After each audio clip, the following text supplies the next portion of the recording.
Okay.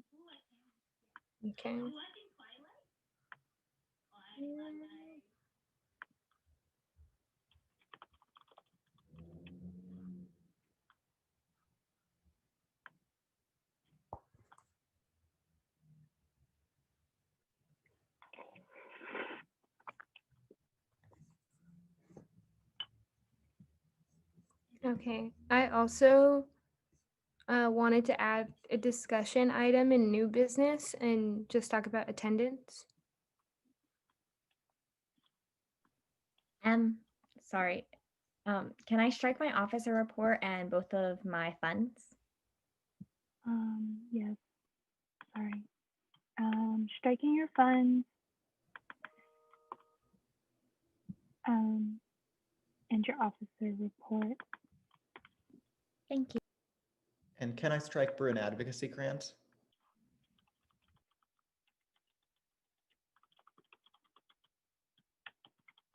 Yes.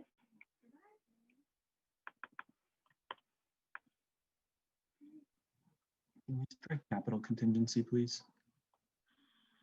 Striking capital contingency.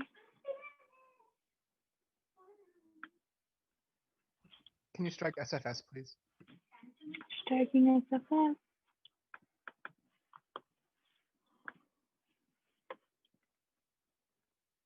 Could you strike SWC programming fund, please? Striking SWC programming fund.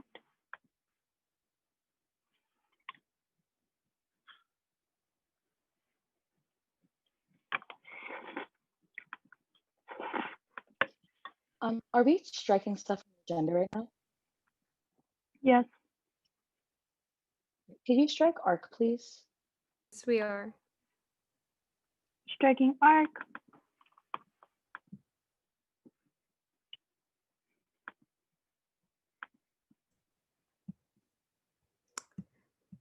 Dang it, my internet is not gonna.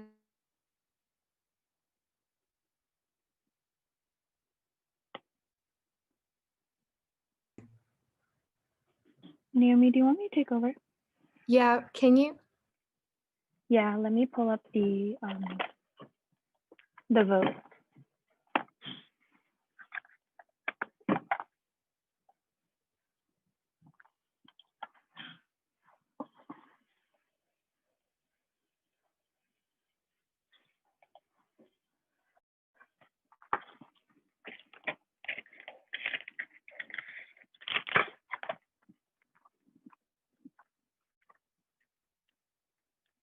Are there any more amendments to the agenda? If not, can I get a motion?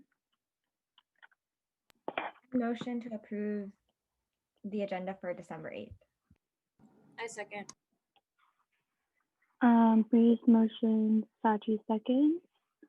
I will be voting yes. EVP? Yes. Gen Rep 1? Yes. Gen Rep 2? Not present. Gen Rep 3? Not present. AAC? Yes. CEC? Yes. CSC? Yes. CAC? Yes. CAC? Yes. SAC? Yes. SWC? Yes. TSR? Yes. ISR? Yes.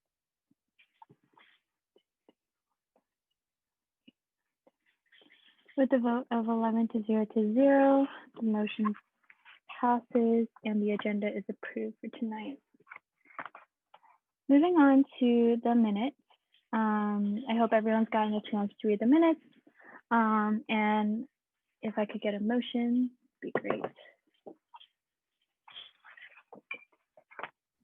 I motion to approve the minutes for December 1st, I believe it was. I second. Breeze motions, Promise seconds. I'll be voting yes. EVP? Abstain. Gen Rep 1? Abstain. AAC, Yes. CEC, Abstain. CSC, Yes. CAC, Yes. FAC, Yes. SWC, Yes. TSR, Yes. ISR. Yes. 1, 2, 3. With a vote of 8-0 to 3, the motion passes and the minutes are approved for December 1st. Moving on to public comment. Sorry, give me 1 second to pull up the document. Emily, if you want, I could take over. I'm logged onto my phone. Okay, thanks, Naomi. Can y'all hear me? Yes. Okay, great. Zoom University. Okay. If anyone would like to give public comment tonight, you have 2 minutes to be able to do so. All you have to do is raise your hand, and then we will upgrade you or promote you to panelist. And then from there, you might have to raise your hand again because I might lose you. But just a reminder during public comment to use gender inclusive language. Remember that freedom of speech does not mean freedom from accountability, and attack the idea, not the person, if it gets to that point. So if anyone would like to give public comment, please use the raise hand feature. And we'll start with Alex once he gets here.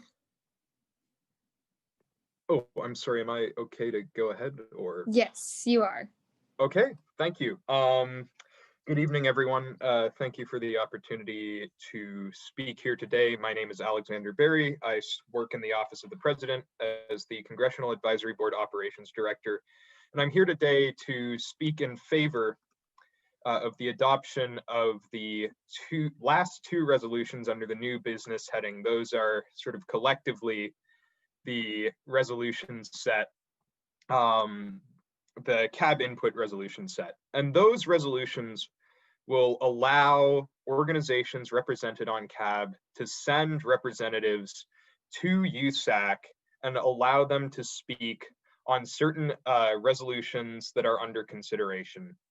Over the past quarter, I've had the opportunity to work with a lot of wonderful advocates in my work on the Congressional Advisory Board. And it's truly been a privilege to have learned from their viewpoints and opinions, to learn about the communities that they represent, and to work alongside them to push their views and ideas. And I think that at the conclusion of this quarter, it's important that we move, that council move, rather, to bring these individuals and these advocates in as well, because I've gained so much from the experience of hearing their input. And I know that given the opportunity to do so, and through the adoption of this special rule and the accompanying guidelines that we've outlined, these advocates will be able to make a real impact on the work that USAC does and provide real material input on resolutions in a way that will allow you all to make policy that's better and more representative of the interests of all of your constituents. So I'll leave it at that. Thank you. And yeah, I'll yield the remainder of my time. Thank you. Thank you so much, Alex. Awesome. Would anyone else like to give public comment? I'm seeing Christy's comment in the chat. Should I read it? Yes, please. Sure. Okay. Hello, my name is Christy Mai, and I'm the External Vice President of the Vietnamese Student Union and the Community Advocacy Coordinator for the Asian Pacific Coalition. I want to voice my strong support for USAC's Congressional Advisory Board because it will increase student access and allow us to address our concerns directly to USAC and administrators. CAB would allow for greater collaboration between student organizations on issues ranging from how to support students during COVID to basic needs to sexual violence on our campus, and I believe that CAB will only help decrease barriers to accessing resources while increasing communication to the student body.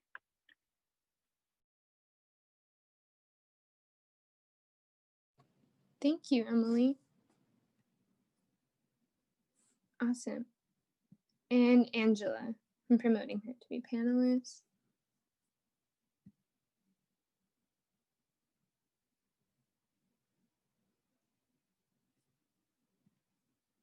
So I'll just say something really quickly. Hi, my name is Angela. You, she, her pronouns. I'm the director of the Asian Pacific Coalition, also the vice chair of the Campus Retention Committee.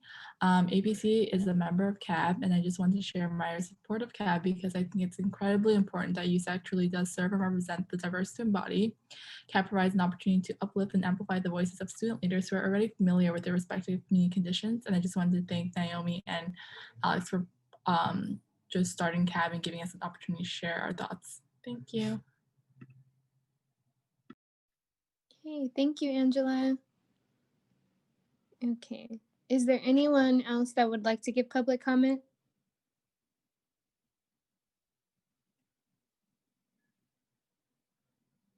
Okay, going once, twice. Awesome. So we will be concluding public comment at 7:14. Thank you, everyone. Moving on to our next item. Okay, contingency. Hi, everyone. So this week's total amount requested was $4,284.71. And the total amount recommended is $3,441.57. And that should be to 7 non-USAC entities and then 1 USAC entity.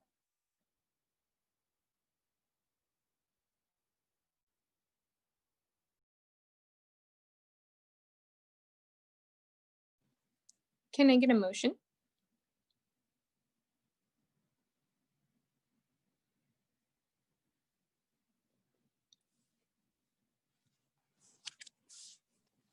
What was the amount? I just sent it in the chat. Okay, great. And how many USAC entities versus non? 7 non-USAC and then 1 USAC.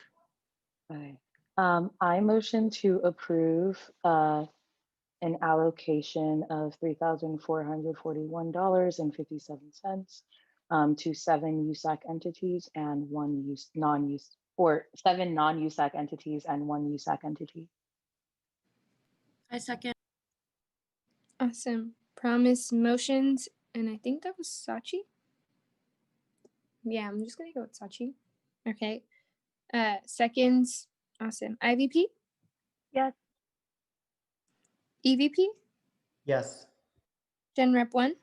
Yes. Gen Rep 2? I don't think just okay. You went Gen through. Rep 3? Yes. Okay. AAC? Yes. CEC? Yes. CAC? Yes. CSC? Yes. FAC? Yes. SWC? Yes. Awesome. TSR? Yes. ISR?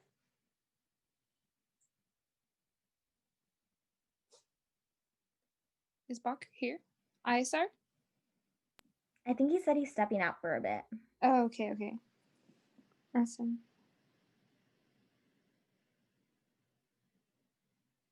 Okay.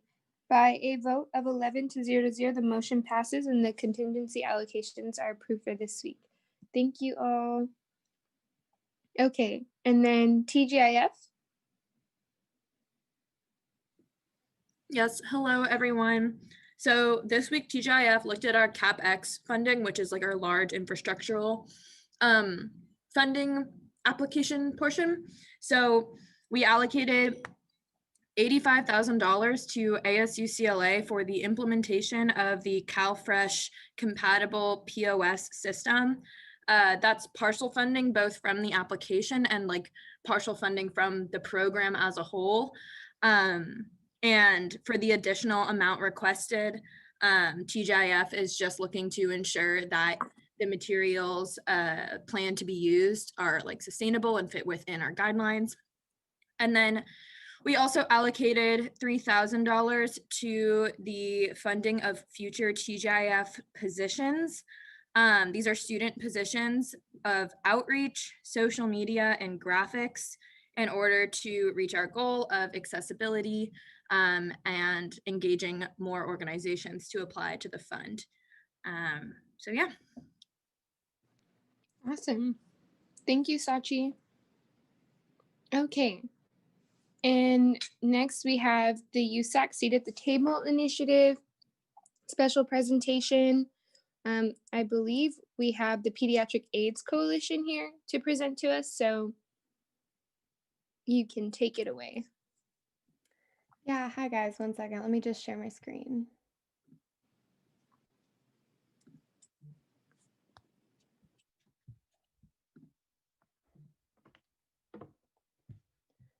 Okay, can you all see that? Yes. Great. Okay, so hi, my name's Skylar, and I'm from the Pediatric AIDS Coalition, or PAC. This year I am serving as PAC's Director of University Relations. So just to kind of introduce our organization, if you don't know much about us, we're a philanthropic organization. We aim to defeat the stigma surrounding HIV and AIDS and to raise money to make the existing treatments available to HIV positive mothers so that they don't pass the virus onto their child. So with roughly 140 members, I think that this year we have 136. PAC is the largest student-run organization on the UCLA campus. It's also the largest student-run nonprofit on the West Coast, which is pretty cool. And so with that, we host UCLA's largest annual philanthropic event in Poly Pavilion traditionally when we're not in a virtual environment, and that's Dance Marathon. So why pediatric AIDS? Because an AIDS-free generation is entirely possible, and that's what our work ultimately aims to achieve.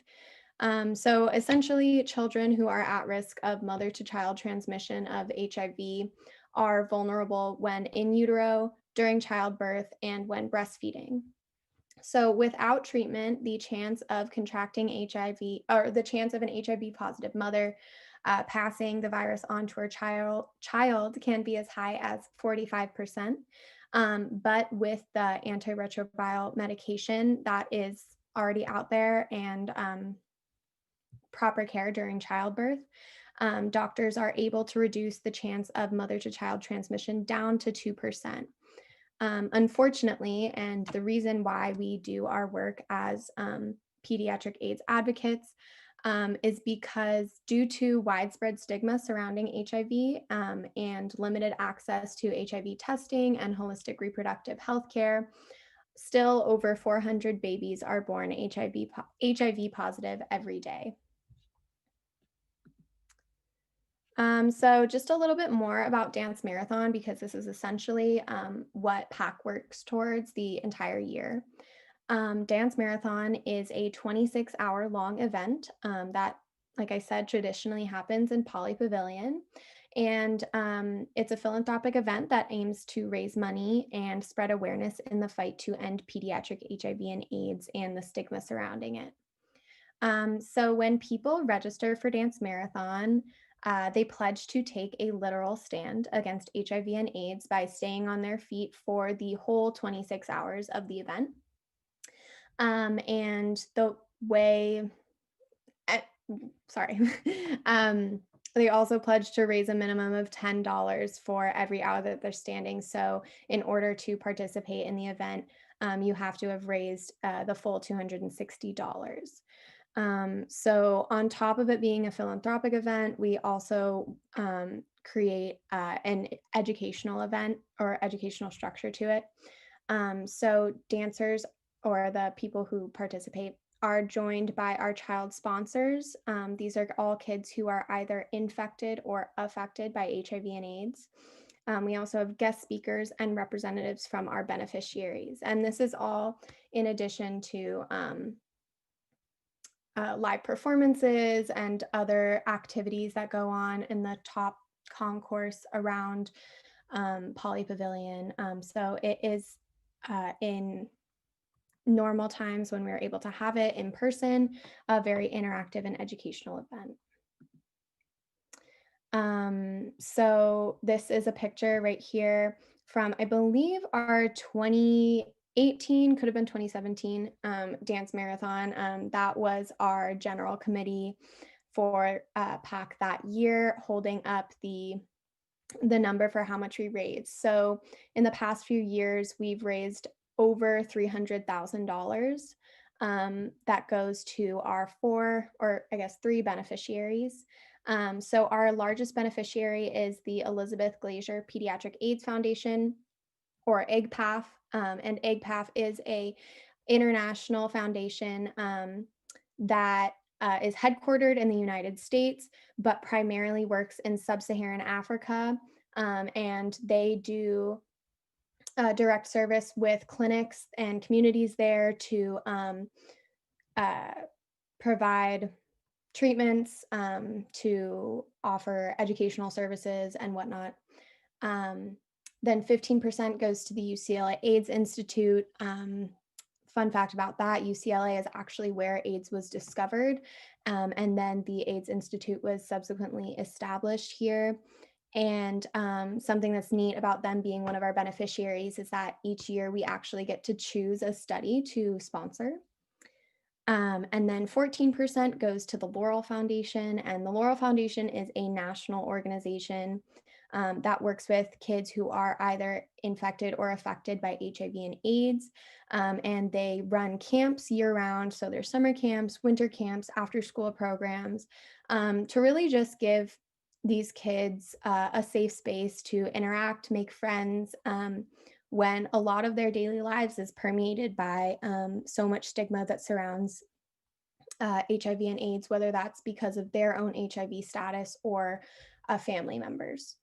And then just 1% goes back to PAC's direct service. So that allows us to have things like t-shirts and dance marathon. Renting Poly Pavilion is not cheap. So yeah, that's where the money goes. PAC is divvied up into 18 committees. So like I said, when I introduced myself, I am the steering director for university relations. And in my past 2 years on PAC, I have served as a member on the community relations committee.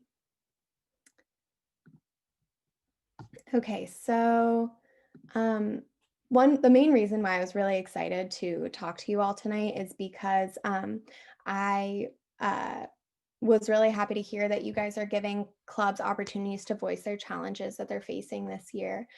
We definitely have our fair share.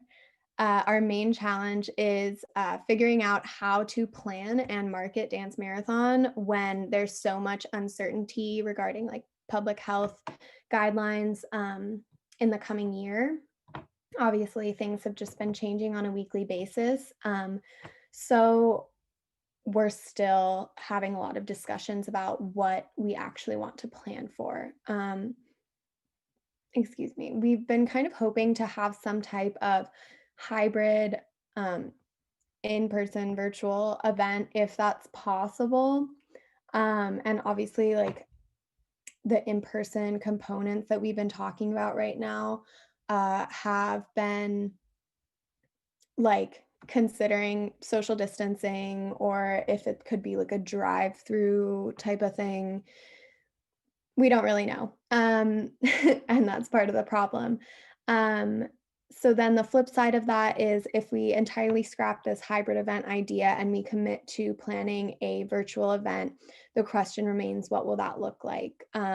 So we did have like 2 weeks last year to pivot and host a virtual dance marathon. It was not a full 26-hour long event. And this year we have a full year to plan something virtual if that's what it comes to. And so we don't necessarily want to take what we did last year and apply it as like this exact blueprint for what we can do this year. So again, the question remains like, what will it look like?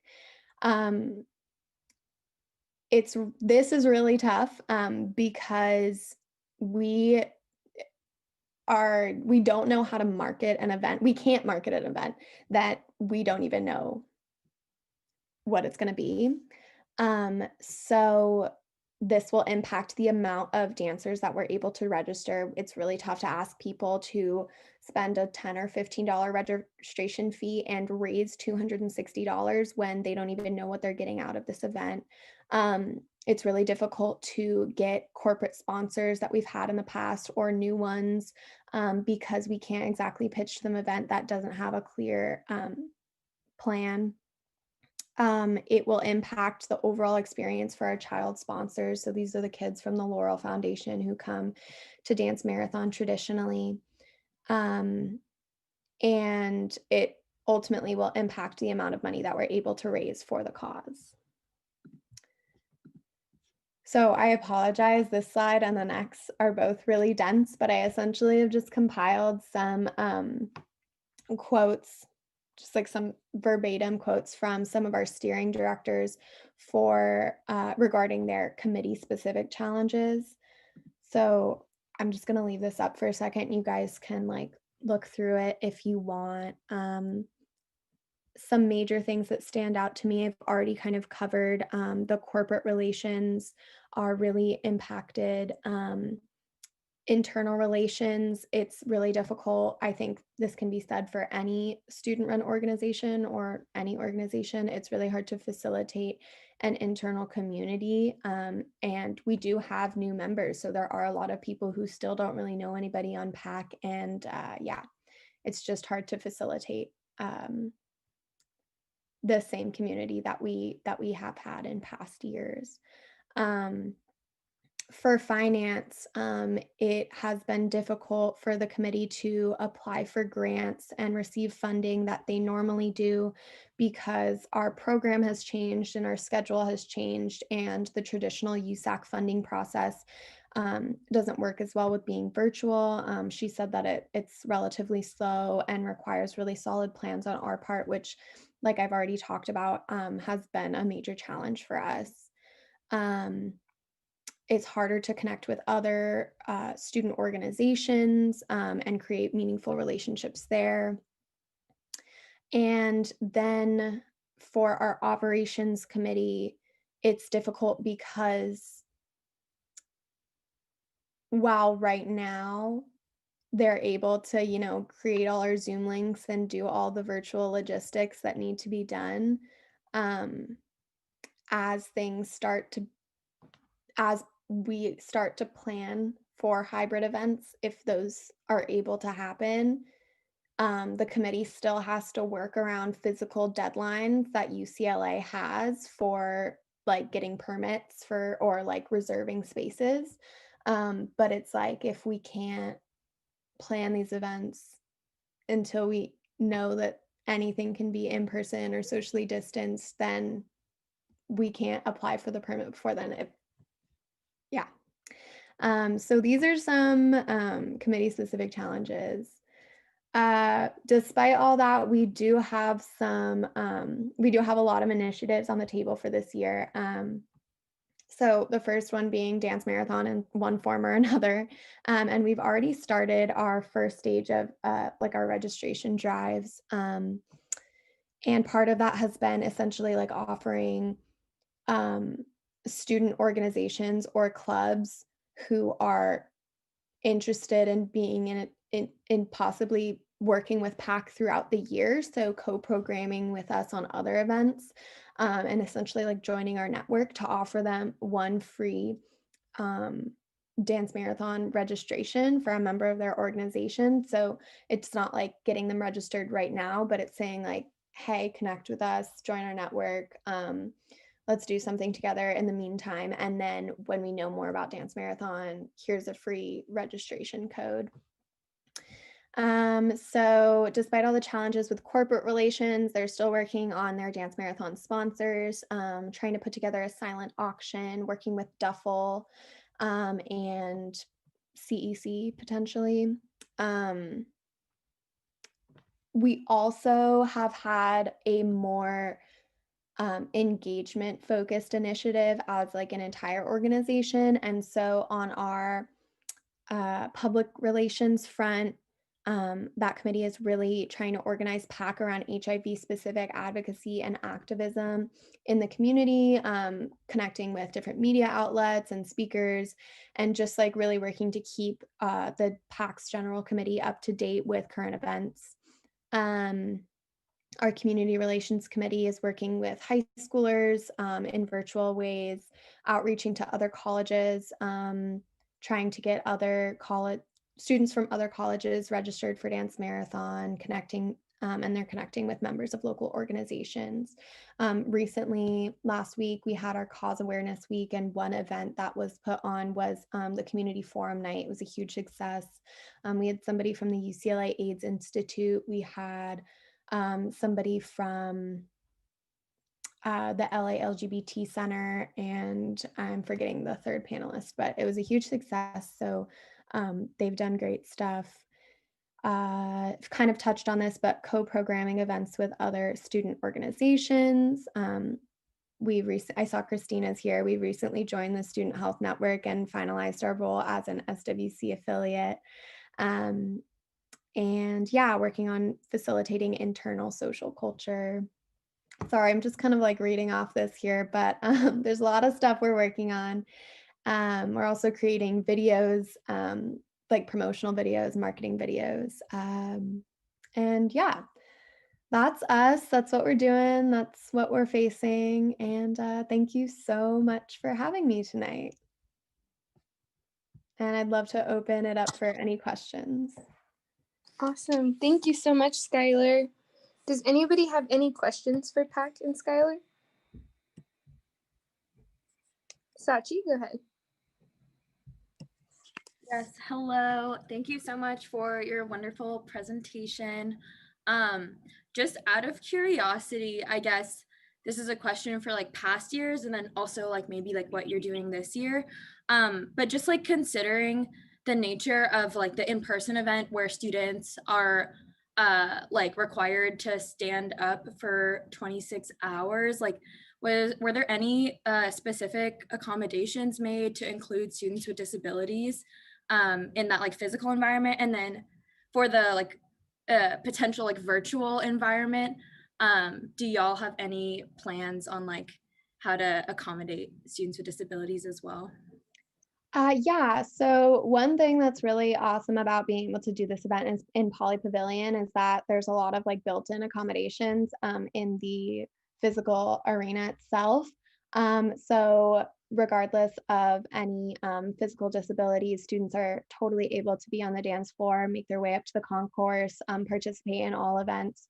And with the requirement to stay on your feet for 26 hours, or you use the word requirement, it's not necessarily a requirement. We do take a pledge, but obviously there's nothing saying that if you can't do this, then you need to. And even for people who don't have disabilities, people sit down. It's tough to stay on your feet for 26 hours. So yeah, we really try to make sure that it is as inclusive as possible. One of our steering directors this year is actually, he's in a wheelchair, and he's really made some awesome initiatives to like working with our marketing team to kind of make sure that in how we promote our event, we show that it is inclusive to people of all ability status. So yeah, was there another question that I missed in that? Oh, the virtual platform. Yeah, so we don't really know what that's gonna look like. Like I said, but this past year in spring, we did a 3-hour long event, and we like asked, it was all on Zoom, and we asked people to stand and to dance, and we had our choreographed morale dance that we have every year. But yeah, I mean, it comes down to what you want to do. If you're doing it in your room, it doesn't have the same energy as it does when you're in Poly Pavilion. So it is what it is, and it's totally up to you, your level of participation. Definitely, yeah.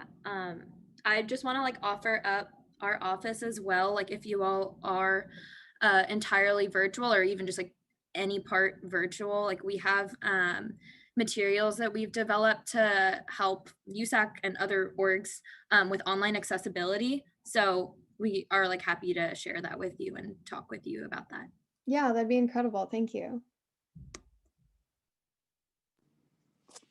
Awesome. Is there any other questions? I know I had a question on one of the slides. You had mentioned that your finance director said that USAC funds aren't necessarily as accessible.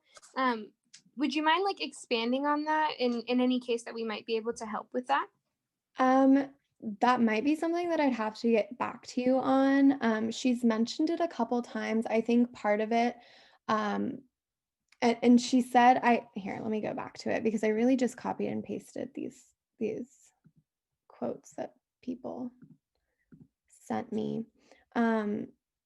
She said that it was slow and requires some more like solid plans, which, like I said, again, we don't have.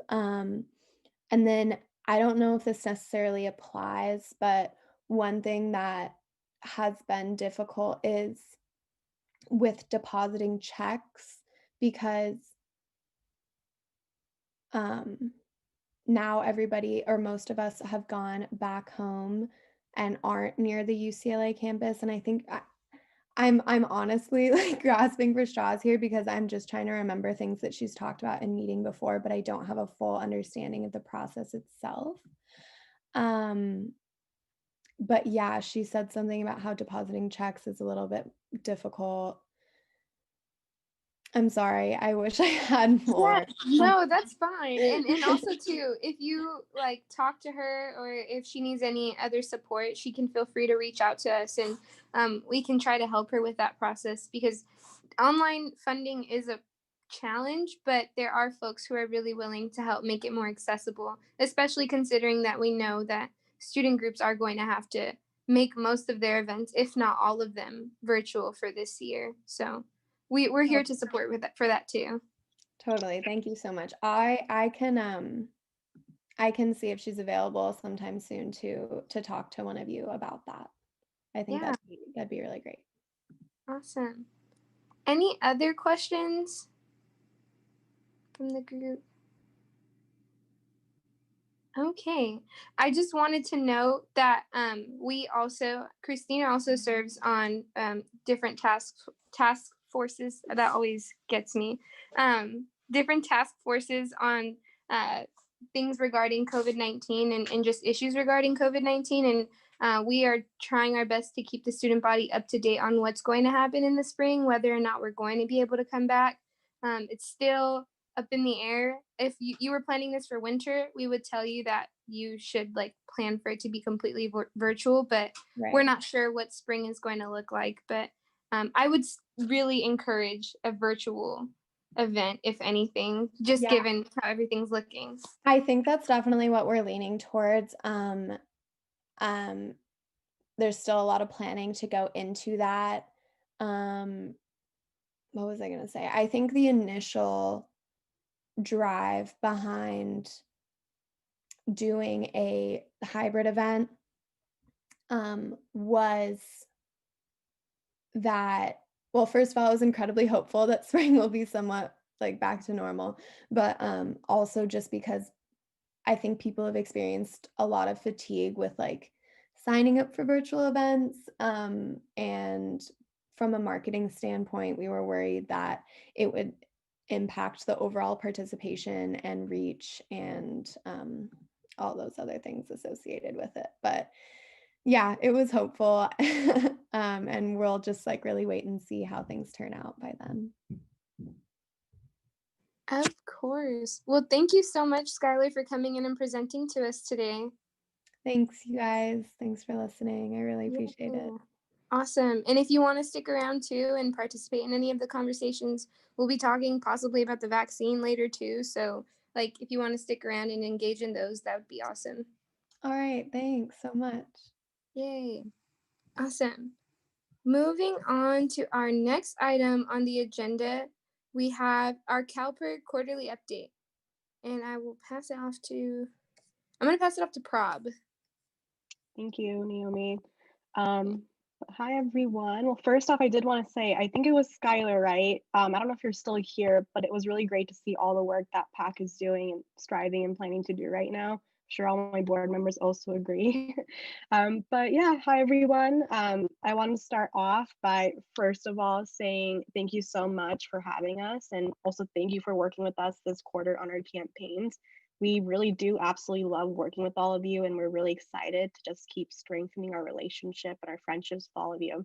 And I'm really excited to be giving you guys an update on all the work that we've done this quarter. But before we get into the presentation, we did want to go ahead and just introduce ourselves. I know most of you guys know me already, but my name is Prob. My pronouns are she, her, hers. I'm a 4th year and I'm a history major, and I am the CalPERG at UCLA chapter chair. And then I'll hand it off to Dylan. Yeah, like Rob said, my name is Dylan. I'm a 2nd year mechanical engineer and econ double major, and I am the vice chair here at UCLA. I'll pass it over to Nick. Hi, I'm Nick. Some of you have met me. I use he, him, his pronouns. I'm a 4th year public affairs major and a member at large for our chapter. Hi, my name's Christine. I use she, her pronouns. I'm a 3rd year and I'm also a member at large. Hi, I'm Daniel. I'm also a 3rd year, also member at large. Yeah. My name is Eva. I'm a 3rd year anthropology major, and I am also a member at large. Awesome. Next slide, please. So I did want to tell you guys a little bit more about our organization. So as you guys may know, CalPERG is a completely student-run and student-funded nonprofit organization whose primary mission is to train student leaders to act on the problems that affect the lives of all Californians and to stand up for the student voice while also working to promote and provide solutions to all the pressing issues that we face. And the way that we do this is by combining the energy of students with the expertise of professional staff, which includes organizers and advocates who work both on and off campus to advocate for the public. Next slide. And CalPERG is a statewide organization, so we have chapters at 8 of the UCs and a number of other states. And we also expanded to other schools in California over the summer to build more student power and help register more students to vote for the election. And we are student run, so we have a student board of directors with 36 student members from across the UC system, whose main responsibility is to approve our budget, approve new campaigns, and to vote on our top priority or lead campaign. And then UCLA has 6 representatives on our state board, that's us. And we have a statewide executive committee. So these 6 students are elected to help drive statewide priorities and make decisions when the board can't convene. And 3 of our members are from UCLA. So I'm the state board chair, Prob is our secretary, and Dylan is the statewide treasurer. All right, awesome. Next, I want to just go over some quick numbers for what our chapter looked like this past quarter. This past quarter, we recruited 252 volunteers. We hired 80 interns. We reached out to 7,800 students about our organization through class presentations. And we currently have a total of 12,287 students on our email list. Cool. So our priority campaign this quarter was our new Voters Project, which is the nation's oldest and largest nonpartisan youth mobilization effort. So I want to give everyone some updates on how we did, but first I want to say a few thank yous to people who worked especially closely with us on the campaign. So thank you to everyone here who helped pass the SGA resolution in spring to help institutionalize voting here at UCLA, and also for signing on to our campaigns. A couple special thank yous go to Jonathan's office for allowing us to come in and make announcements and recruit volunteers. Promise for signing on and including us on the Bruin Bash website and in one of your giveaways. Naomi for all her efforts in supporting Bruins Vote, from like signing on, her all campus email to like appearing in a Bruins Vote video with us. And of course, thank you to our partner in Bruins Vote, Aiden and the EVP's office. Everyone put in so much effort and hard work and showed up to our events to help turn out the vote. And we couldn't have done any of this without like Arden and her amazing team. But if you could change the slide. So yeah, in addition to our partnerships with USAC, we partnered with over 40 individual student organizations, UC Athletics, the Interfraternity Council, the Pan-Hellenic Council, and UC Housing, to name a few. Thanks to Arden, we also had a really successful relationship with major UCLA social media pages, and which garnered us like millions of impressions on top of the over 1 million social media impressions she generated on the Bruins Vote Instagram alone. So, but overall, as a Bruins Vote Coalition, we helped register over 2,400 students to vote in all of 2020, and over 1,000 this fall alone. Of all 15 CalPERG chapters this fall, we registered 10,000 students in total, meaning that UCLA registered a quarter of that, which is kind of insane.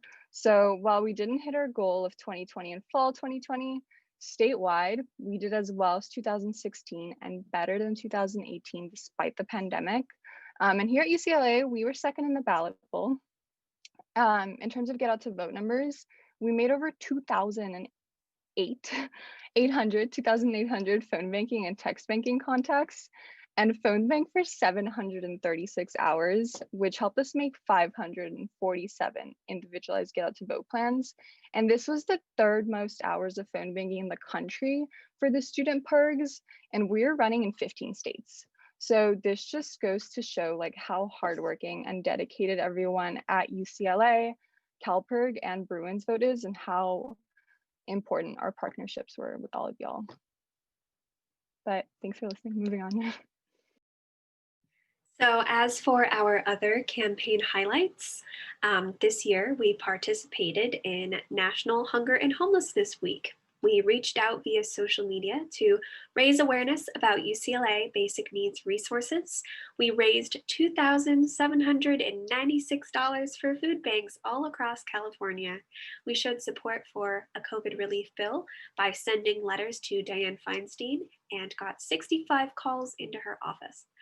We also had 60 lobby meetings with our elected officials to advocate for it. In the past week, we had an amazing turnout for our basic needs panel, where we had 8 UCLA orgs who came out and spoke. So we would like to thank Student Wellness Commission and Josh for speaking at that. Next slide, please. As for our other campaigns, we ran 100%. So we've been working to get the state of California to speed up their commitment to 100% clean energy from 2045 to 2030. So we hosted a statewide event to gather attention with over 79 people in attendance. We also gathered 283 petitions. Next slide. All right, and then our last campaign that we ran over the quarter was the Affordable Textbooks campaign. We were aiming to establish a UC-wide open textbook grant program in order, and we are working to get more faculty to take advantage of open resources to make their textbooks cheaper or free for students. Thank you. Awesome. Thank you so much, Eva. Now let's just go and do a few organizational highlights from this past quarter. So starting off with our fall kickoff. At the beginning of every quarter, we hold a kickoff meeting to expand our reach to more students and inspire current chapter members about the campaigns we're running. This quarter, of course, we had to have a virtual kickoff meeting, but we still had 123 students in attendance, which was the largest kickoff meeting across the entire PERG chapters nationwide. At the kickoff meeting, we had several guest speakers, including the California State Assembly member, Sidney Kumlager, as well as the CalPERG Citizen Executive Director, Emily Rush, and our very own EVP. Once again, thank you so much, Aiden, for speaking. That was really, really awesome. But after kickoff, we averaged about 75 students showing up for our weekly core meetings after that. Next slide. Awesome, cool. Yeah, the reason that we have been so effective on all these issues that we mentioned is because of our pledging members. So our nonprofit organization, is completely student run and student funded. We are funded by students through a voluntary opt-in fee of $10 per quarter. We pool these resources with our chapters all across the state, and that gives us the grassroots political power and staff training to effectively advocate for the student voice and win big on campaigns. We are currently more than 30,000 student voices strong across the entire state, and that allows us to have a really big impact when we advocate and lobby on our campaigns.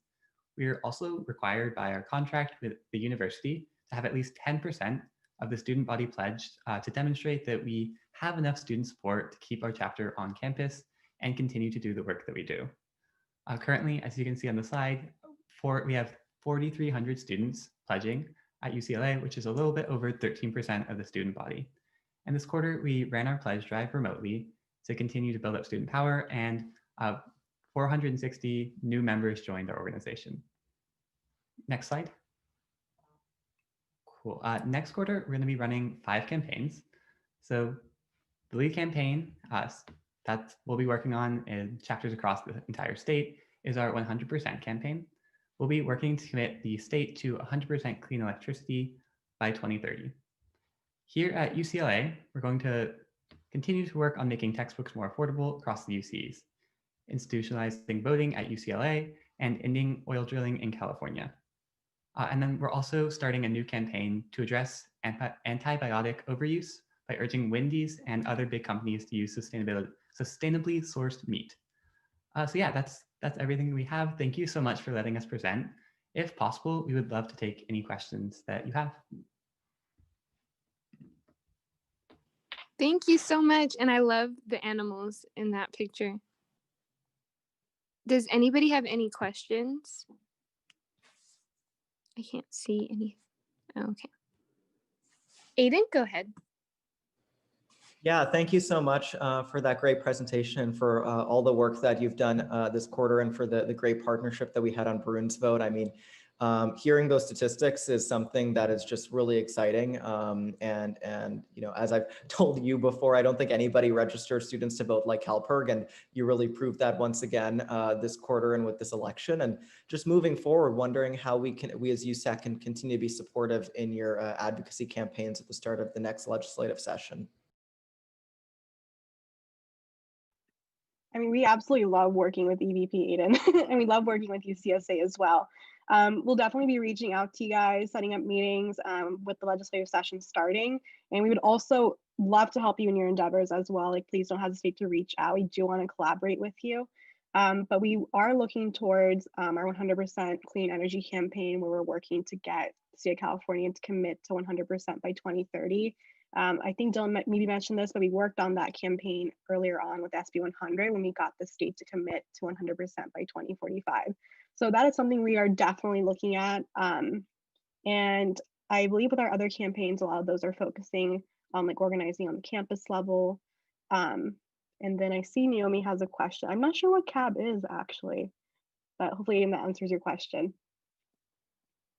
Yeah, no, that's super helpful. I just had one quick follow-up question. I remember hearing about the 100 campaign. Are you in touch with? I know Sachi is working with them, and we're working with them system-wide. But the UC Green New Deal Coalition, does this come with some of their asks? I think Nick might have a better answer for that one. I don't think statewide we have an involvement. I don't know if Dylan knows if we have anything here at UCLA. There are members here at UCLA. We're not super involved, the UCLA community as a whole. I've been to a couple of their meetings, but we are not officially a part of. In general, like, no, we should connect with them. Okay, no worries. I know we've got a call at some point this week that has been scheduled, but I know we at UCSA will be hosting, in partnership with them, an environmental lobby day at some point, I think on the February-March timeline, and are pushing a budget ask so we can talk about if there's alignment on that priority. But really excited that you'll be pushing environmental issues again this year. Thanks so much. Awesome. Any more questions for CalPERG? Prab, to your point about CAB, we can also talk about that at our check-in when we have it this week. That sounds perfect. Cool. Sachi? And then Zuleika? Yeah, feel free to reach out to me if you want to get connected to some of those efforts that Aiden was mentioning. We can definitely connect you. Well, I am working directly with people at UCLA for that, and we can connect you to statewide efforts as well. That sounds great. Thanks so much. We'll definitely take a note of that and be reaching out to you. Hey, go ahead, Zuleika. Yeah, thank you for that presentation. I was just wondering, what were or what are your goals or your efforts towards basic needs? So we were working on our hunger and homelessness campaign this past quarter. We raised quite a bit of money in that for LA food banks, as well as food banks just all across California. We also have our affordable textbooks campaign, which we are continuing to work on next quarter and the quarter after that, hopefully until we win. We're working to get the UC region some kind of UC-wide grant-funded program for open textbooks to like basically address that, like a need that's pretty foundational to higher education, I would say, textbooks. And we are also going to be taking a lot of action on the federal level as well when it comes to COVID, as well as like higher education and hunger and homelessness. We also had a lobby day that Eva talked about a couple weeks ago. But yeah, that is something that we are definitely going to continue to prioritize. We are not going to be running a full campaign for hunger and homelessness, but if there are days of action that pop up, we will definitely be doing those so we can help out our communities. And we are also currently working to get a zero hunger commitment from the university. I'm not sure if all of you guys remember, but we were running a zero hunger campaign a couple quarters back. It was run by Catherine, who was the vice chair at the time. She's currently organizing at UC Riverside. We are working to get that commitment from the vice chancellor, Monroe Gordon, and we are trying to get that meeting in. We are actually scheduled to meet with him next quarter in February. So hopefully that will go through and he'll sign off on it. Thank you for that, Prob. I would love to have CalPERC present at the, I'm the UCSA Basic Needs Officer. So I would love to have y'all present at one of our, the student-led ad hoc committees that we created under UCSA, just to get that ball rolling. We have a student representative from each UC at that committee. So I would love to like have this information presented to them, but also we will be going over like the new basic needs efforts that was just passed by the region. So I would love to collaborate on that if you're willing to. Oh my gosh, you guys are so sweet. Yes, we would absolutely love to do that. Anything that we can do for you guys, we would love to. Awesome, thank you. Of course. Great. Any more questions?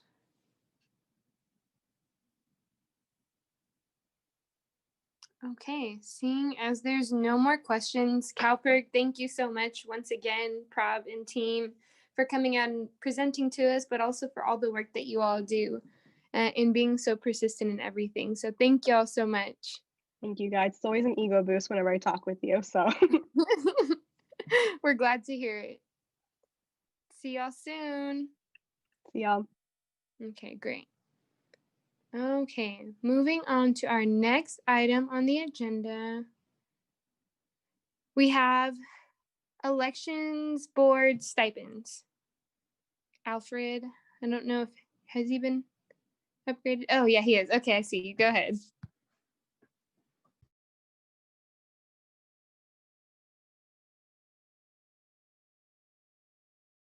Can you all see my screen?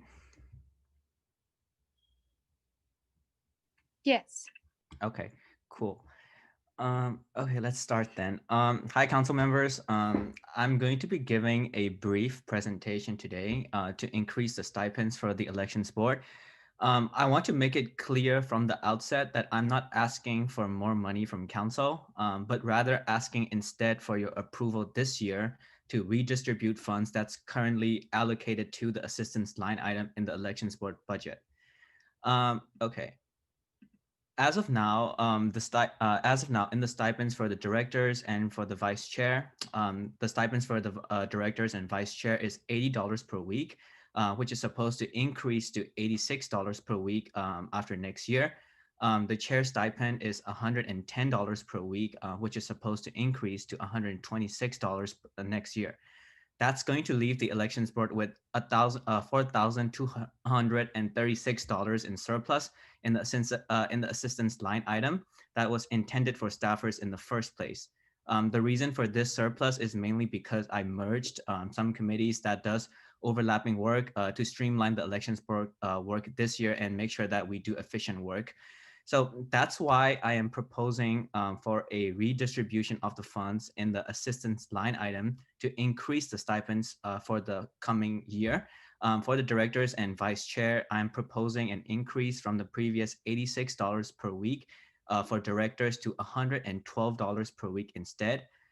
For the chair, I'm proposing an increase from $126 per week to $142 per week. That is still going to leave the elections board with a surplus of $1,316, which is a lot of money that can and will be redistributed to other line items such as marketing and programming. So with that being said, I urge you all to approve my request to increase the stipends for the directors in the amounts that I've mentioned above.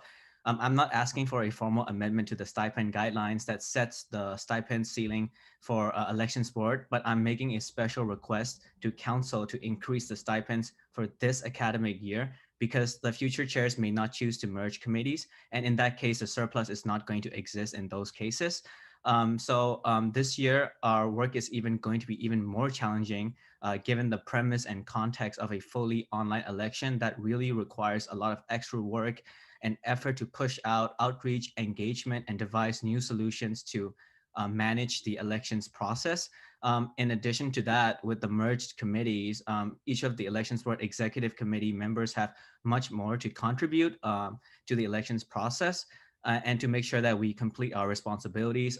And of course, as you all know, the elections board does a crazy amount of work to make sure that we're successful for all of the candidates, and the stipends do not reflect anywhere close to the work that we do on a daily basis for everyone. I can attest to this as the director of investigations last year when I easily spent 20 hours per week to handle a record number of complaints while trying to keep up my studies during the midterm week, which led me sleeping at 5 a.m. every night to ensure that complaints were resolved on a daily basis.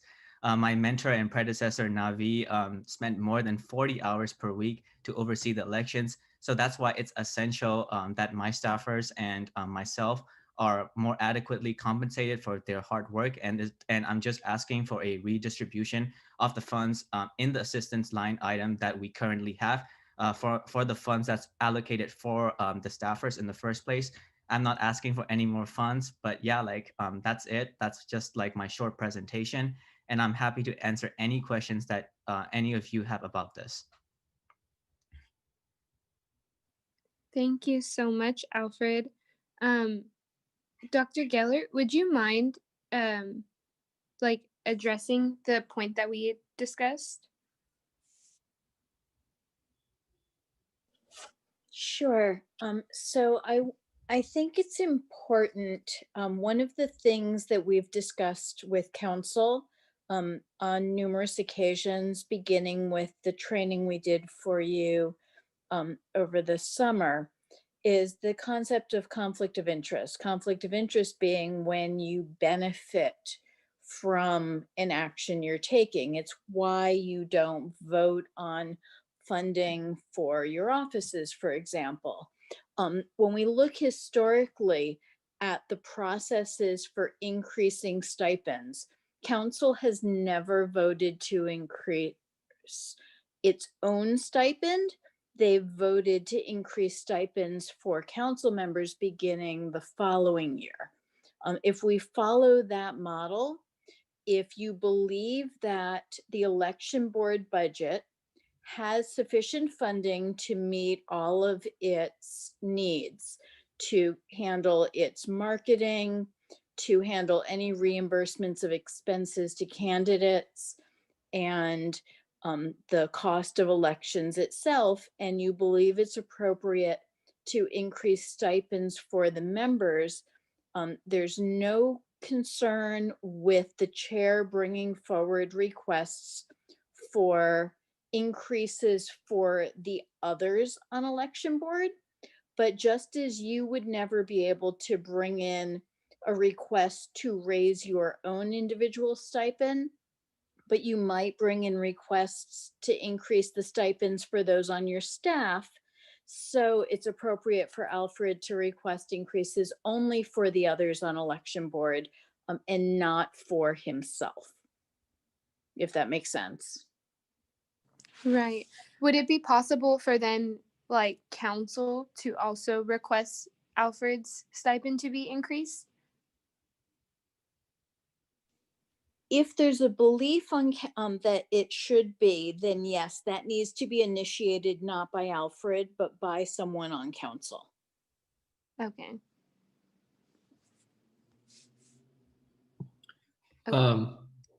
Sorry to keep bothering you, Dr. Geller, but would that require like a motion on our part, or like for Alfred's special request, or would we have to bring a separate thing? Alfred doesn't have the power to put an action item on, so, or to motion.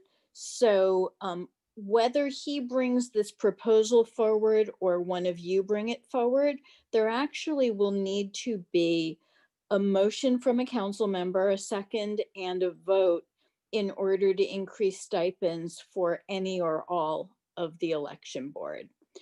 Council controls changes to the budget.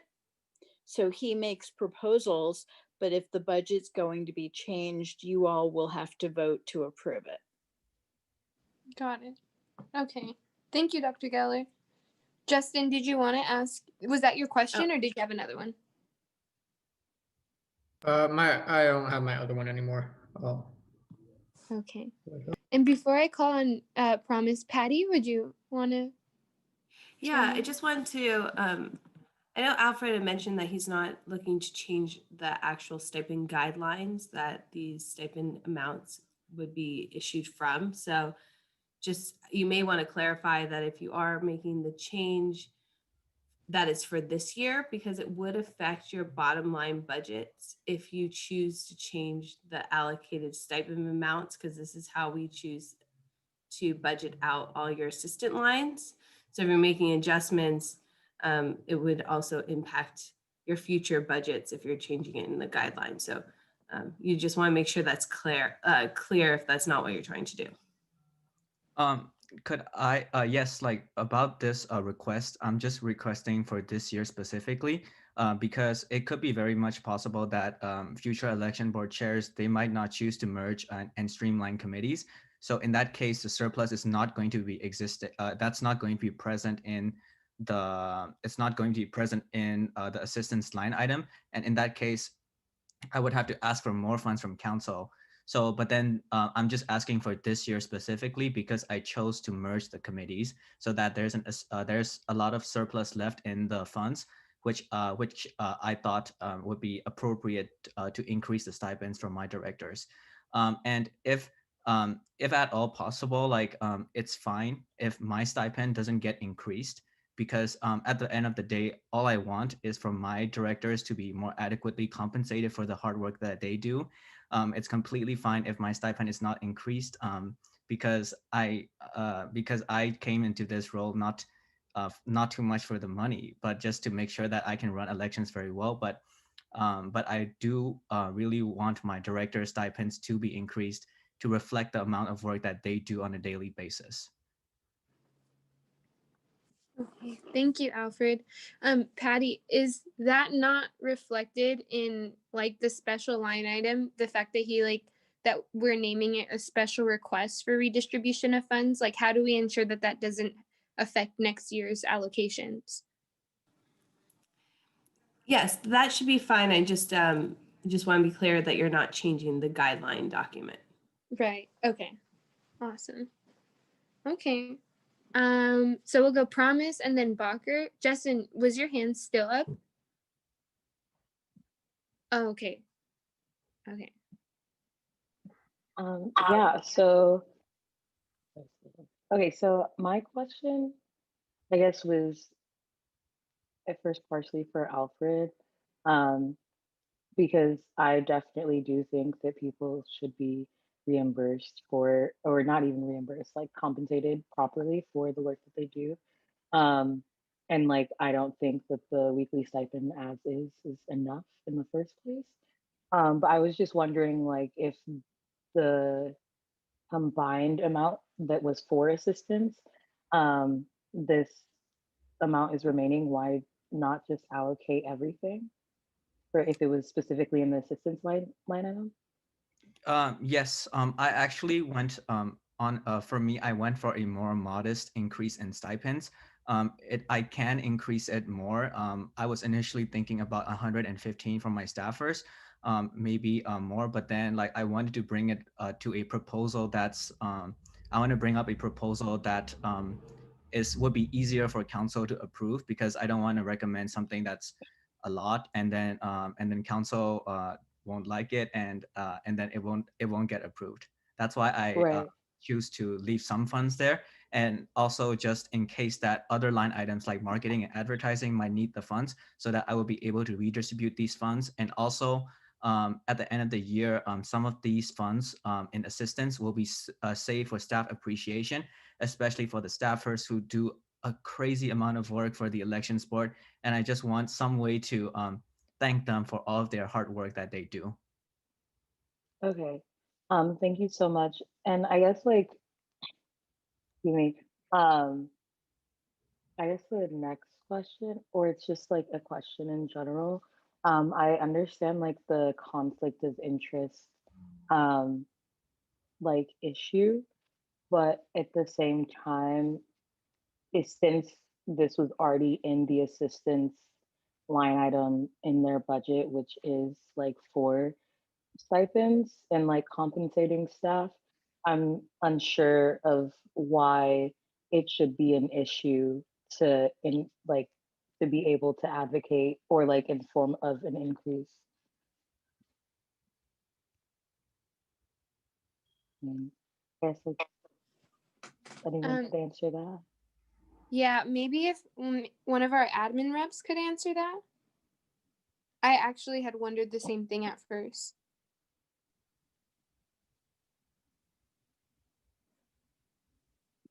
Can you repeat what the question is? Yeah, I'm so sorry. Can you repeat that?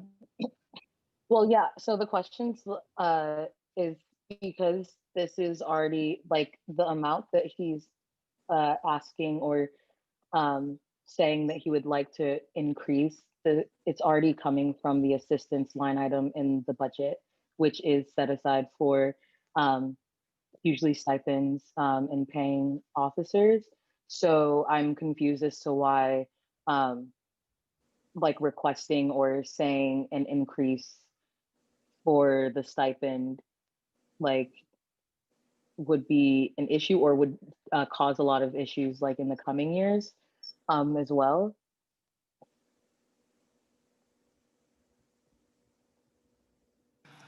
Sure, I can add a little bit more clarity in regards to future. That's why I was asking if we are changing the guidelines. So, for example, we use there's a calculation, and I don't have the exact details of each office. For example, the max stipend for a director in an office, or funding directors, or committee members and funding committees. So we have a few different line items with various caps. And so that's how the weekly stipend was determined, was based on those stipend guidelines of the caps. So if, let's say, we are adjusting that cap, if we are determining that is the new cap, then in the future, when we're creating our budgets, we have to utilize those max cap numbers for certain departments that receive stipends built into their budgets. For example, J board, election board, FICOM, a few of those, your offices, etc. So that's what we mean by if you make adjustments to those numbers, it could impact the future budgets. So, but if you're not adjusting for the future, then that might not impact the future budgets, but it does it could set a precedent. And for the stipend, oh, I'm sorry, Promise. Go ahead. Oh, I was just going to ask a follow-up question about this then. So it's already a fixed cap at like 80 for directors and then 110 for the chair. Why is there the surplus in the like built into the assistance line item? Like what is it there for if there's already like a fixed amount? I can answer to that. The reason why is because elections board, in the election code, there are 6 standing committees: marketing, investigations, external relations, endorsements, and finance. So it's like this year I chose to merge external relations and endorsements because they essentially do overlapping work. Endorsements typically fall under external relations. Honestly, I don't know why. Endorsements is a committee by itself, but that's why like I think because like the director of endorsements also gets a stipend, and because I merged the committees this year, there's a surplus in the assistance funds, because this would be the stipend that will go to the director of endorsements instead. But now there's just surplus left in assistance because I didn't hire a director of endorsements. No, I will note that until you all approve a new election code, there is still another committee. It's just vacant. So technically the committee isn't eliminated until the election code is brought forward, eliminating it and approved by council. For that one, we did pass changes last year to the elections code saying that the chair has the authority to decide the number of standing committees in the elections board. So the chair has the authority to kind of decide which committees that we want for the elections board and we don't want for the elections board. And that's why for this year, I decided to not have the endorsements committee, because they essentially do the same work that the external relations does. But for endorsements, their work doesn't really start at all until spring quarter. So they're just not doing any work until spring quarter. And that's why I merged them together with the external relations.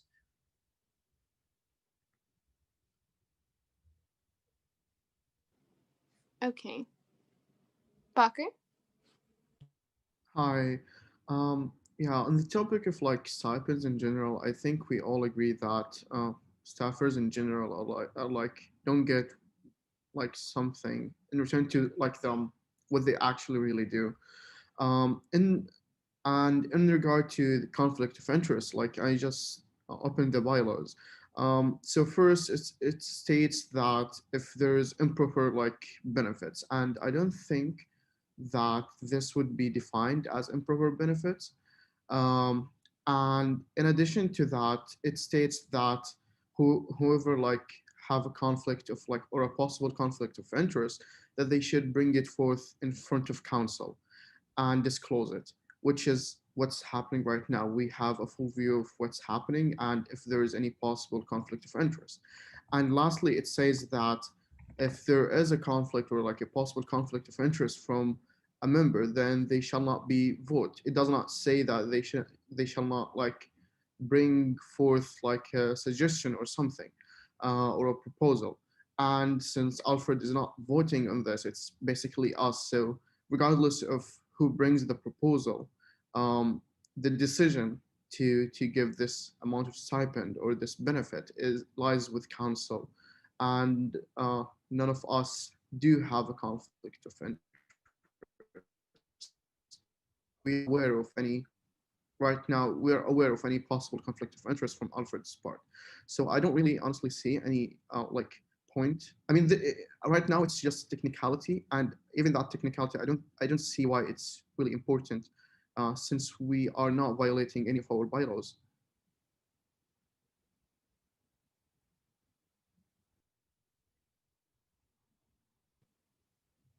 Okay. So I would say, I mean, thank you, Bacher, for bringing that up. And I think that kind of does give everybody a full scope and whether or not they want to deem this as a conflict of interest. I personally would still, if I had a vote, I would still encourage folks to really take into account all the work that elections board is doing this year, and use that as a base on whether or not we're going to approve this. Do any folks from council have anything that they want to add, any questions, or want to voice their support for this? Are you all, is this an action item? It is an action It's an action item. Okay. I had a question for, I guess, Naomi. What would the motion sound like? And then for Alfred, I guess Alfred, you can answer first. How many hours are your directors that are not investigations and yourself working right now? And how many do you expect them to be working in the next few quarters? Yeah, I can definitely answer that. Right now, at least, I'm giving at I don't put like a time on the work that I do, but I can definitely say for sure that I spend my Tuesdays, my Thursdays, my Fridays, and Sundays, kind of doing like a part-time job with eBoard, and my directors for marketing, Caroline, she especially works really hard. At least I think she at least works easily 10 to 12 hours per week just to manage elections board marketing committee and just turn out all of the graphics that you all have been seeing. She's been working really hard to make sure that they're crisp and that we're really doing that the work that we're supposed to do. And for external relations, is also really into the planning of like various events that we're going to be doing in the next year. So that's also easily 10 to 12 hours right now. They're definitely not doing any less than 10 hours for the elections board, from what I know. Thank you, Alfred. And then Emily, to your question, I think the motion would say I motion to approve the special request redistribution of funds for assistance for the elections board for this year, something like that. I would assume would be okay.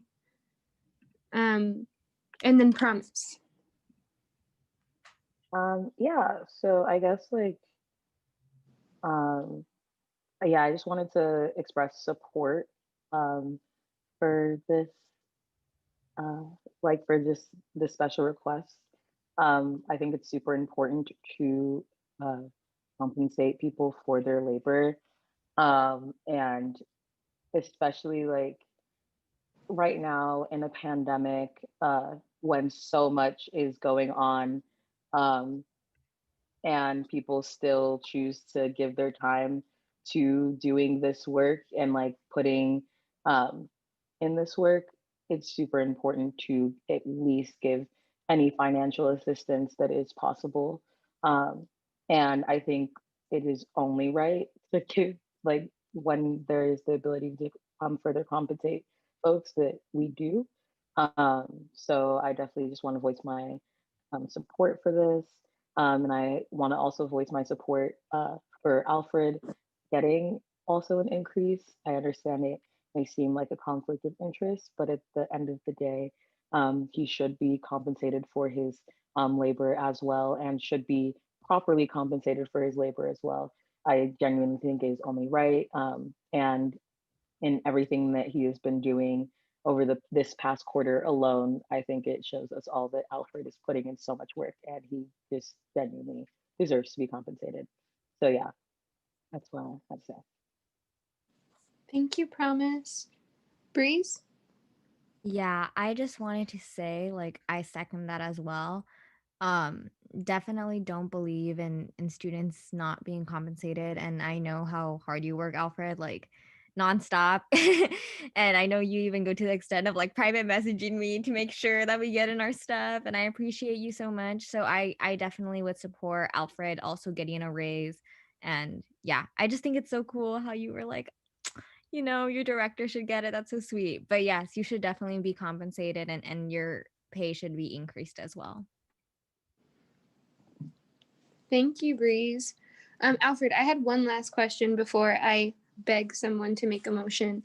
I wanted to know, how many events do you plan to have next year, especially next quarter, as we're gearing up to the election? Or what kind of events? Are you thinking about are you just asking about events in winter, or are you asking about? Yes. Okay. Outreach. Okay, yeah, I can definitely speak on that. In terms of events that we're trying to do, we're trying to do one main event after we release our candidate application packets. I'm really hoping to pass all of the election code changes with council before week 3, and then I would release candidate application packets in week 3, and then I will want to do a big event to talk about to have an info session about the candidate application packets. That will be one event. Another event that I'm also thinking about is doing one big run for office event with STEM organizations.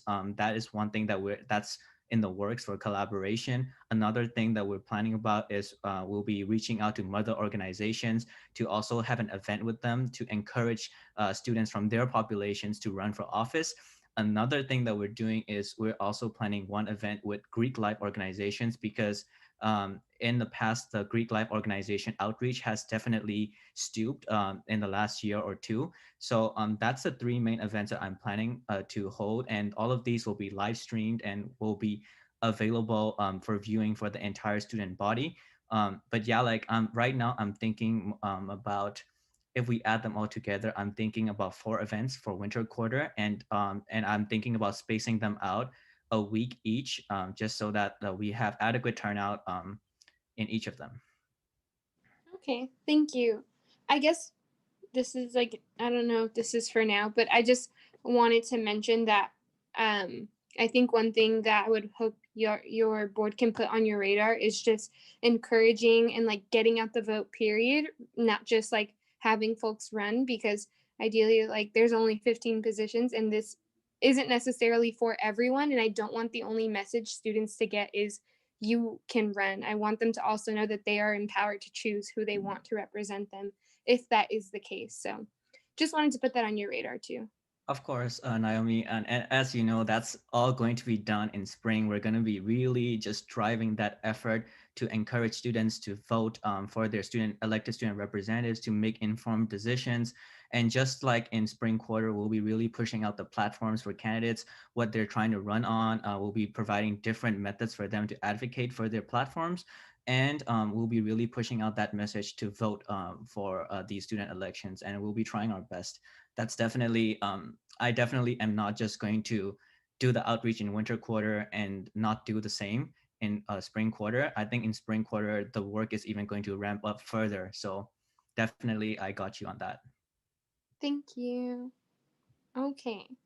And then the last thing I would say before I ask someone to motion is just if we can get this reflected in the E-code, even if it's not being permanently changed, we should at least reflect it so that, so that we don't feel like we're like breaking any E-code rules or anything. So if we can do that, that'd be awesome, Alfred.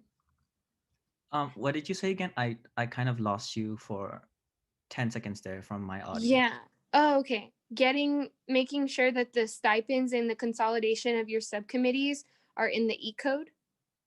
Yes, the stipends is in the stipend guidelines. So it's in the USAC stipend guidelines that lays out the stipends for everyone. But for the standing committees, that's in the E-code. Okay. Yeah. If I guess if we can get the like changes reflected in that too. Oh, you mean the changes reflect like the changes, the E-code changes that I plan to pass to be reflected in the E-code? Josh, do you mind helping me out here? Yeah, just making sure that we get a copy of the E-code and all the reflections are made so that that can get voted into USAC. Remember, applications and promotion of this can't go out until USAC approves the E-code. So as soon as we get that, then everything can get, then you all can move forward with promoting and getting applications out, but that can't happen until USAC approves the E-code. So we want to make sure that all changes are reflected in that. Okay, yeah, definitely. I'll make sure that once all the E-code changes are approved by council, just a heads up, I think that's going to be a long meeting with every one of you, and you're probably all going to hate me a little bit for the long hours. But yeah, like as soon as like all of them are approved or denied, I'll be updating. I'll be providing a copy of the updated election code to the admin to USAC so that this can be posted on the website and updated everywhere. Awesome. Okay. Great. So will someone, if you all are ready, please make a motion? Yeah, I motion to approve the special request to increase the 4 e-board director stipends to $112 per week, the one vice chair stipend to $112 per week, and the chair stipend to $142 per week for the 2020-2021 academic year. I second. Awesome. Justin motions, Promise seconds. IVP? Yes. EVP? Gen Rep 1? Yes. Gen Rep 3? Yes. I'm here now. Sorry, Justin, Gen Rep 2? Yes. EC? Yes. CEC? Yes. CAC? Yes. CSC? Yes. BAC? Yes. SWC? Yes. TSR? Yes. ISR? Yes. Awesome. By a vote of 12 to 0 to 0, the motion passes, and the special request to approve the election board's redistribution of funds for assistance this year has been approved. Thank you all so much, and thank you again, Alfred, for coming to speak to us. Thank you. Thank you all so much. I really appreciate each and every one of you. And just to make it clear, Justin, I think you motioned for an increase for the academic year. I just want to make it clear that the increases would start from the next year, January, not this month yet. Thank you for clarifying that, Alfred. Awesome. Okay. Moving on to our next item on the agenda, we have graduate services equity.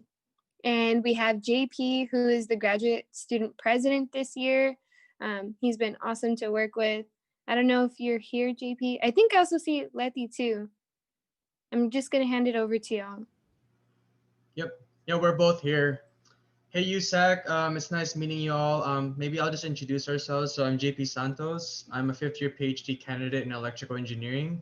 I'm also the GSA president this year. Letty?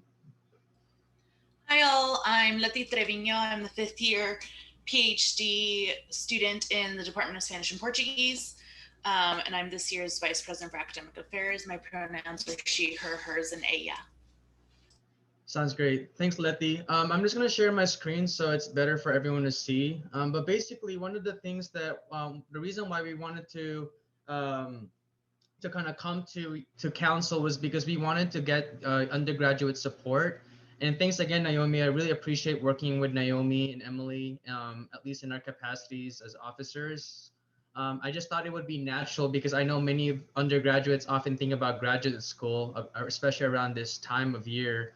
And one of the things that's really interesting about this concept about graduate services is the idea that as many of you are undergraduates, obviously, and the services that you have, although you may think that maybe it requires a little bit of work, what happens is that the services that are provided for graduate students are actually lacking severely compared to undergraduate services. And the thing is, for example, it's not just lacking in the sense of the generic of the word, but it's understaffed, underfunded. And the reason why this is so important is because, for example, for graduate school and especially professional school, for those of you that may be going to law, medicine, or Anderson for business school, the reality is that we're very much siloed. We just the nature of our programs, it's not as intermingled as undergraduate education. You know, a lot of us are in our labs. For example, myself, before I was involved in GSA, I was often just huddled up in engineering 4 and Bolter Hall all the time. And so that pretty much made a very siloing effect. And what that really has done is that, for example, central campus resources has decreased because individual academic departments and even individual professors who you do research for has often endorsed the idea that resources local to the academic department or local to the research group is much more important than central campus resources. But at the same time, Central Campus, like Student Affairs or other institutions within campus, has taken that attitude from faculty and used that as an excuse to not use our student fees in proportion to our population, and actually use that to, ignore and neglect a lot of our student resources. In fact, one example I often tell is that for career services, I'm sure some of you have already used the career services that are provided on campus. Graduate students who are about 12,000 or 13,000 students total on campus, which amounts to about 28% of our student population. There's only one graduate career advisor that services all 13,000 students. But I believe for undergraduates, there's at least 5. In fact, I believe there's about 10 that services about the 45,000 undergraduate students that are at UCLA. Now, I'm not saying that, for example, the undergraduate services need to be decreased. What I'm actually saying is that graduate services needs to be at least on par to what our population is that consists within UCLA. And so what this resolution is really doing is that I'm asking council to really vote and support this resolution, because we really feel that, for example, that many of you are going towards graduate studies. And the reality is, and I hate to be very pessimistic, as Letty knows and Naomi knows, I'm a very optimistic type of guy. But the reality is that once you transition between undergraduate education towards graduate education, especially if you stay at UCLA, the type of services you enjoyed in undergraduate is not going to be on par when you become a graduate student at all. And it's really a sad reality. And so what we're doing with this resolution is that we're actually calling on student affairs to actually, for example, orientation that you guys enjoyed as undergrads, like this is Bruin Life or True Bruin Welcome, on par with, for example, GSO, which is the Graduate Student Orientation or EDI Day. And what I mean by that is, for example, our orientation right now is not actually funded by Student Affairs whatsoever. So it's actually, in a sense, because GSRC handles it, and Letty will go into the details. But the reality is, like, Central Campus does not campaign, for example, our orientation as essential Bruin experience. And the thing is, as you all know, orientation is a little bit important because essential services and resources are disseminated to the student body at that moment in time. But the problem is, number one, there's a faculty side that says, you know what, graduate student, you shouldn't go to that, because why would you go to that?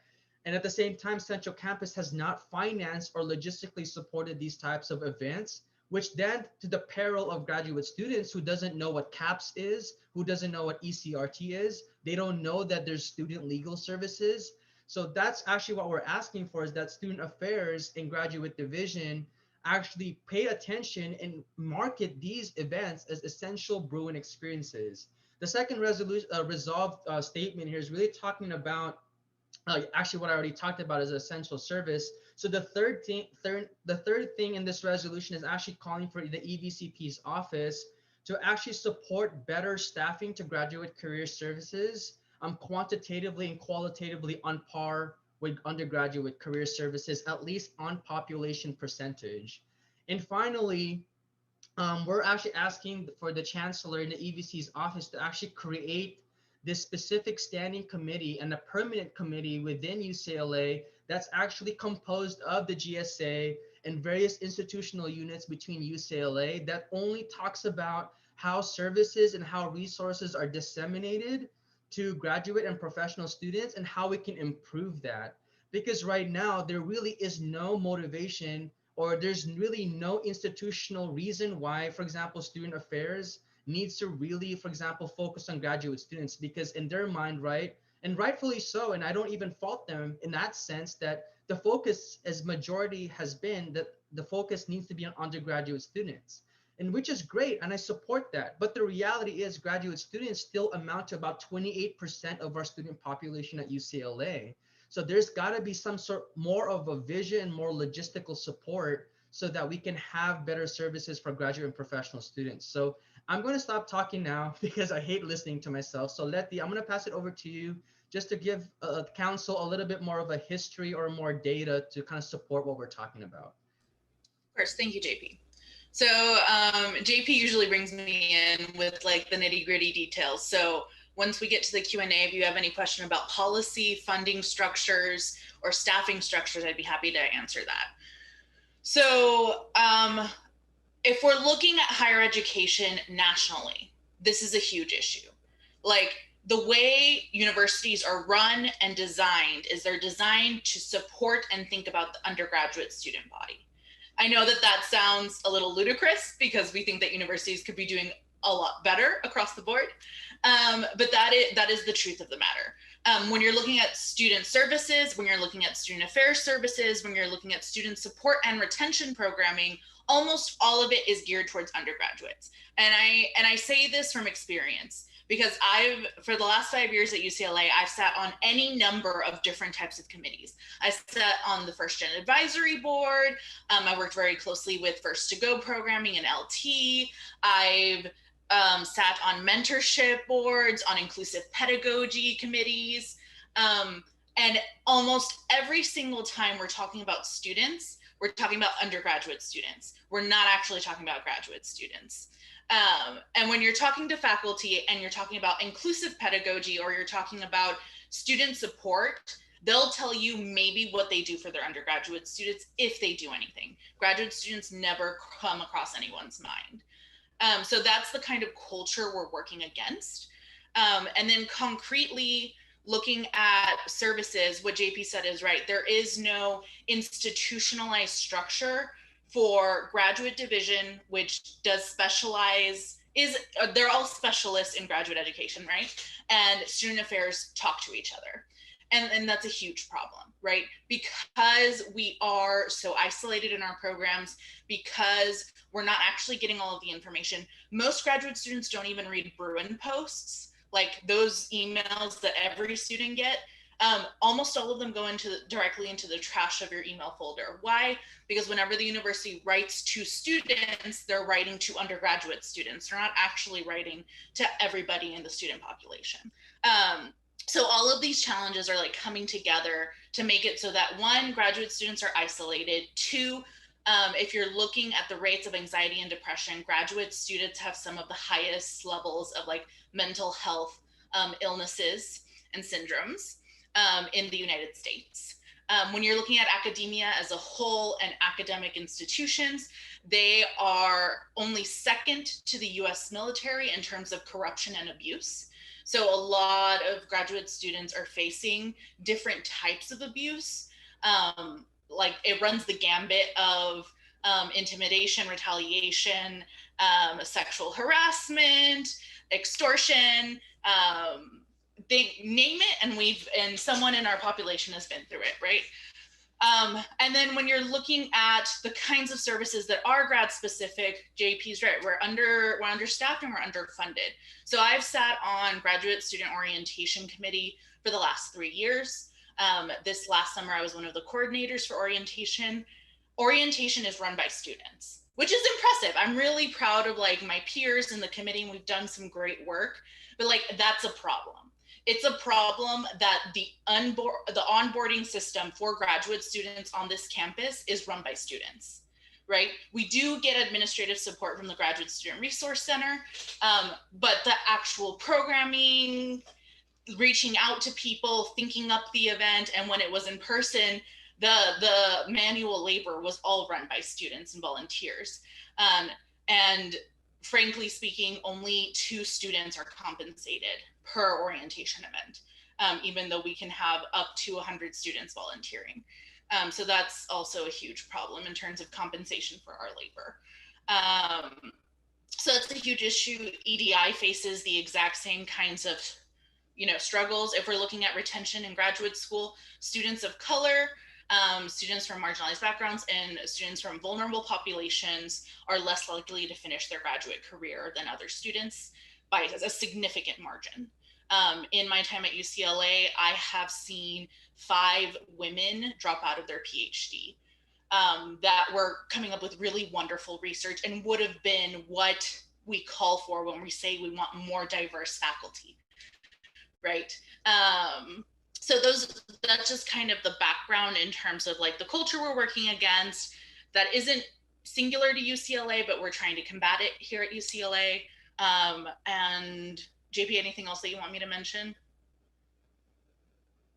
You're muted, Sugar. Yep. Yeah, no, that's it. Thanks, Letty. And again, like I think before we take any questions, I just want to remind everyone the reason why this is relevant to council is because I know many of you are thinking about graduate school. And the thing is, I don't want you to kind of realize when you get to graduate school that why are some of the services for graduate students so vastly different from undergrads? And it's for this reason that we're talking about. And to echo that statement, like I've heard from so many graduate students that came to UCLA for undergrad were very understood all of the support structures at the undergraduate level. And even if they were an undergrad last year and they started graduate school this year, they have flat out told me, it feels like I'm at a different school. I have no idea what I'm doing and I have no idea where to get help. So that just to echo what JP was saying. Thank you all for bringing that up, and thank you for this presentation, JP. I've heard so much about your efforts this year and what you're leading and our just within our various task forces that we serve on for COVID. So thank you all for this presentation. I want to give room to council if y'all have any questions or any comments that you all want to make. Justin, is that a new hand? Yeah, that's a new hand. I didn't Okay, leave it cool. up Go this ahead. time. Yeah. I want to say thank you to JP and Letty for talking and giving us this presentation. And like I just want to say like flat out like I'm a support it and vote yes when it comes time to vote on the resolution. But yeah, and I just wanted to like expand on some thoughts I was having as you were going through a lot of those statistics that are just like, well, I don't want to curse on live broadcast, but just awful. And if the university could be seen as a company, which I do believe it is, the undergraduates are looked at as consumers and the graduate students are looked at as workers for the most part. And look, I mean, like, obviously if we thought services for undergrads were good, we wouldn't, be so unhappy all the time about advocating for services for undergrads. But yeah, I think graduate students, I think we just have to be in solidarity at this moment. I know I've tried to be in solidarity with, I guess work y'all have done as TAs and researchers, but I think I wasn't aware. I don't really have much experience with grad school or anything about the lack of services that exist. Like you said, at the same campus, it really is a different school, even though we would all want some more resources for undergrads too. But back to that other point about the university as a company, and it makes a lot of sense why they make decisions like they do. But anyway, I wanted to like finish off with a question about what are some other steps y'all are taking in your advocacy other than this resolution, and where do you plan to take it and all of that? Just so I can get an idea of what you're doing and to see if we could support in the future. Yeah, so like one of the biggest things that I was advocating for, and that actually my office has finished all of our advocacy items for the year, which has been very exciting. So one of the things where we were trying to increase at the UC level, we were trying to increase the number of TA quarters that graduate students could TA for, because with COVID, it significantly increased the amount of time we spend at UCLA, but we have a cap as to how much we can actually work within the UC. So that's been increased by a year. So everyone that has been affected by the pandemic can have an extra year of teaching, which means an extra year of stipend. So that's a huge win. The other win was that because of, again, COVID postponing a lot of research, postponing graduation, a lot of our international students they were being charged extra tuition. So when you're a PhD student and you advance to candidacy, which is the last level within your PhD program, you have 3 years of your non-resident student tuition waived, so that you can spend your last 3 years of your PhD focusing on research, cranking out that dissertation, and graduating. Unfortunately, any student that had to delay graduation because of the pandemic, they had to pay that fee out of pocket. So it disenfranchises our international students from low socioeconomic backgrounds. So we worked really closely within the academic senate with graduate division and then with other administrators to push for the extension of the waiver. Not only did we push for the extension of the waiver, and we were granted the extension of the waiver for every quarter that the university is COVID impacted, but we also added an additional petition program in which students who haven't advanced to candidacy yet, but had to postpone that next step because of the pandemic, they could also petition to have a waiver as well, which we are the only institution in the UC that is also doing that. So we have set a precedent for other UC campuses for international students at the graduate level, which is absolutely wonderful. So those are the two big things that I'm working on. JP and I are still, we're literally in meetings every week, just explaining graduate education to administrators. We got invited to SAIL recently, and basically we explained why when you're thinking about a graduate student, you really need to think about a traumatized individual, because graduate education is traumatizing. And we kind of explained why we're not getting the support from our advisors, we're not getting the support from our departments. So student affairs they are the team that's going to keep us at UCLA and get us to graduation. And then right now, because my team is done with our advocacy efforts, we're pushing towards eliminating the GRE, which, you see why they eliminated SAT testing. Why can't they eliminate GRE testing? So we're pushing for that. And then the other thing we're pushing for is improving the quality of education and life for students with disabilities. So if you registered through CAE, I'm a student with a disability. I struggled getting registered through CAE.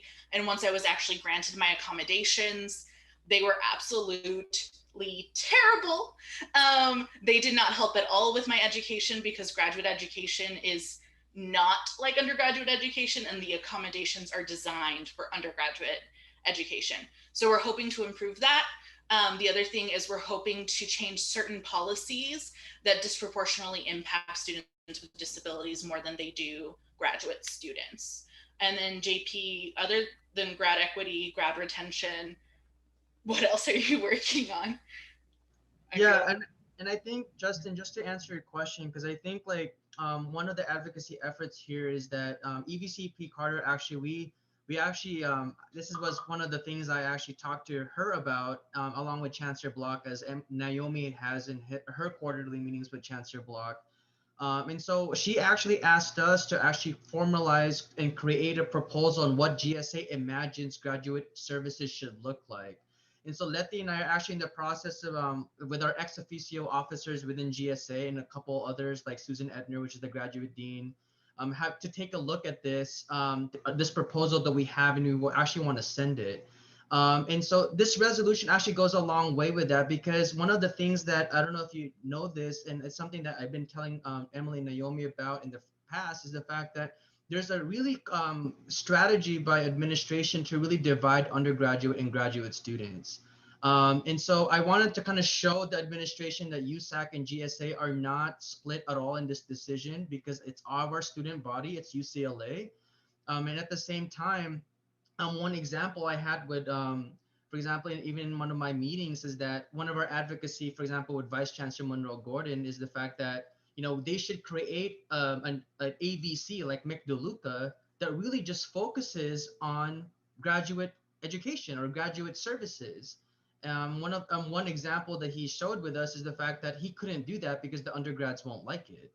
To my mind, it's like, well, let me give you a metaphor, VC Gordon. And the fact is, for example, there's 4 children at play here at UCLA. 3 of them are being taken care of, but then you're neglecting one. So I'm not really sure if that's considered to be a great service at all, if one of the children is really being neglected. So there's really a strategic effort, I believe, sometimes to really divide undergraduates and graduate students. In fact, let me give you another fun example. as even in my time as external vice president last year, as I was lobbying, for example, with Janet Napolitano, one of her deputies actually, in fact, just told our council last year that you should tailor this advocacy in a way that benefits undergrads. So don't talk about graduate services, but talk about how, because there's a lack of graduate services, that affects badly on undergrads. So again, there's really this strategy, and again, the reason why I'm pushing this resolution through council is because I really want to show the administration that we stand together, because after all, we're all students and this is our UCLA campus. Awesome. Thank you so much for that. Okay, let's go Baker, Zuleika, and then Sachi. Hi. First, like really thank you for the presentation. It was a really great one. Uh, and like for like the topic of the NRST that you brought like was one of the things that the committee I sit in discussed like just before I was part of the committee, which was great. But like the fun part is that I realized while sitting on that committee, which is the Committee on International Education, is that uh, whenever like student issues are brought up, um, undergrad like issues are kind of take precedence more than grad issues. And like I mean, apart from the NRC thing, I don't think that committee really discussed any other issues related to grad students. Um, and also like I do have like a lot of my friends are like PhD students, and who like as international students like also struggle with a lot of like let's say at least the lack of resources, or like let's say also not knowing about those resources, like feeling kind of lost even though some of them were in other US institutions during their masters, for example. So they and like when they compare resources that they had at the time to UCLA, we do really lack in that department. Um, so yeah, and yeah, I fully like support what you're like uh, presenting, and I hope that like we really work on solving this. Thank you, Baker. Let's go Sachi, Zuleika, and then Breeze will be our last question. Yeah, I just wanted to also express like my fullest support and also appreciation for you all coming and presenting. I think like more so than, just the fact that we might one day also be grad students, like as you all have pointed out, there's so many connections in the advocacy work that we do. And I think that all of us on council, like we sit here and we, are fighting for the things that we like believe that we think that UCLA can be, and like the fact that you all are presenting us with the situation of grad students, like I'm sad that I haven't fully understood it before, and so I'm like glad to be able to support in like the smallest way possible, which is to vote here, but also in the future to continue to work with you all. And I think like the things that stood out to me from your presentation was like specific instances of intimidation or retaliation against students to advocate for better services. Myself personally, I feel really lucky to say that that hasn't happened to me as a student advocate, and like to know that that happens like on a relatively regular basis to the point where it's something that people share in common is like not okay. So yeah, I'm so glad to urge everyone else to support, but also like I hope that we can continue to work together in the future and really leverage the collective power that we have. Yay, Zuleika? Yeah, I completely agree with my colleagues, and I am also in full support of this resolution. Although I don't have experience, what graduate students go through, I did have the opportunity to work at the Bruin Resource Center, and just seeing the way that graduate students were dismissed was very disheartening. And I was I remember also that the Graduate Student Resource Center like didn't have like a director, and I'm not even sure if they still have a director, but when I was there, like they didn't have a director for like a full year. And so they were working with an actual like graduate student, like assistant director, but they weren't paying this person as like an actual director, which is something that I had a really big issue with. So I'm really glad to see that this resolution and that we're working together to really push this through. I was also really interested in like reaching out and, you know, working with GSA on first year and second, not first year, but like 1 year and 2 year master's program students, because I know a lot of the times their resources are often like not included in anything. So I would love to work with y'all on that as well. But yeah, I'm in full support of this, and thank you so much for bringing this forward.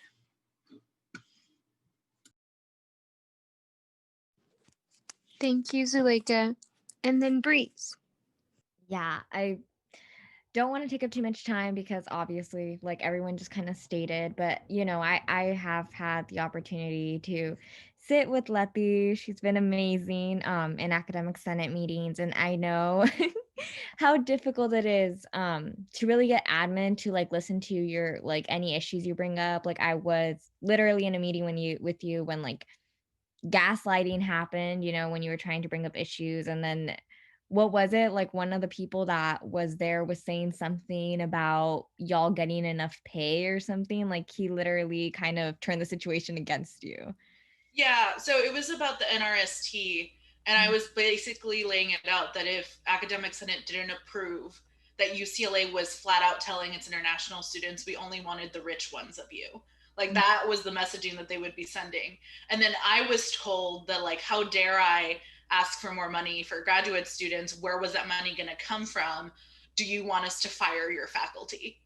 Was what I was, how it got flipped around to that. Which was a very interesting argumentation tactic.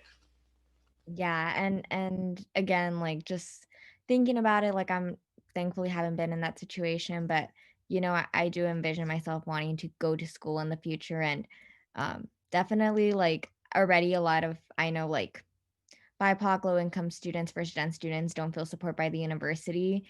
I can imagine that experience when you are a graduate student. So I appreciate all y'all are doing and like the steps y'all are taking to make the university better for when we hopefully can one day attend. Thank you guys. That's all. Awesome. Okay. So it seems like we are ready to bring this to wait. This is are we voting right now on this? Because there's no star. The star is later on in new business. Got it. Had planned for this just to be JP and Letty okay. presenting it, but then we started talking. Okay. Okay, great. So, I mean, that's great because they probably won't want to wait until like 10:30 p.m. anyways, or whenever we get there. So, I guess we can end here and then just bring it to a vote later, which I'm sure it will pass. But JP, I'll text you if like it magically doesn't pass. But yeah, thank y'all so much for being here tonight and for shedding light on a lot of those issues that you all face, and for, you know, being very thorough and bringing those really sad experiences that a lot of grad students have to go through. So thank you again for that. Thanks, Naomi. Thanks, Emily. And thanks, USAC, for supporting us. We appreciate you guys. Of course. Have a good night. Dr. Geller just let me know we can edit the agenda and vote now. What do folks want to do? Okay. Do we have to motion to do that and vote? I think so because it's an action item. Dr. Geller, would we have to motion in order to just Yes, vote now? you would do a motion to take the item out of order and go ahead and vote on it now. It's already on your agenda as an action item, so you're not needing the 2/3. It would be a consent vote. I motion, or sorry, can I motion? Of course, yes, please. Okay. I motion to move the agenda item to right now. Is that all I have to say? I don't know. Yeah. I second. Okay. Awesome. Does anybody have any opposition against it being brought up to vote right now? No? Okay. So, Breeze, would you be able to? Actually, no, I think I can just ask. Okay. IVP? Yes. Oh, wait. EVP? Do we have to motion To motion. to approve the resolution as well? That's what I was wondering. Just to be safe, we might as well. Breeze, Okay, do you I mind? can motion. Okay. And motion to approve a resolution for graduate and professional equity at UCLA. Second. Okay. Emily motions, Aiden seconds. IVP? Yes. EVP? Yes. Gen Rep 1? Yes. Gen Rep 2? Yes. Gen Rep 3? Yes. AAC? Yes. CEC? CEC? She stepped out. She stepped out. Got For it. the night. Okay, got it. CAC? CAC? I don't see promise here. Okay. CSC? Yes. SPAC? Yes. SWC? Yes. TSR? Yes. ISR? Yes. Awesome. I vote yes. Also, sorry, I got kicked out. Okay. By damn, I have to recount. Sorry. 1,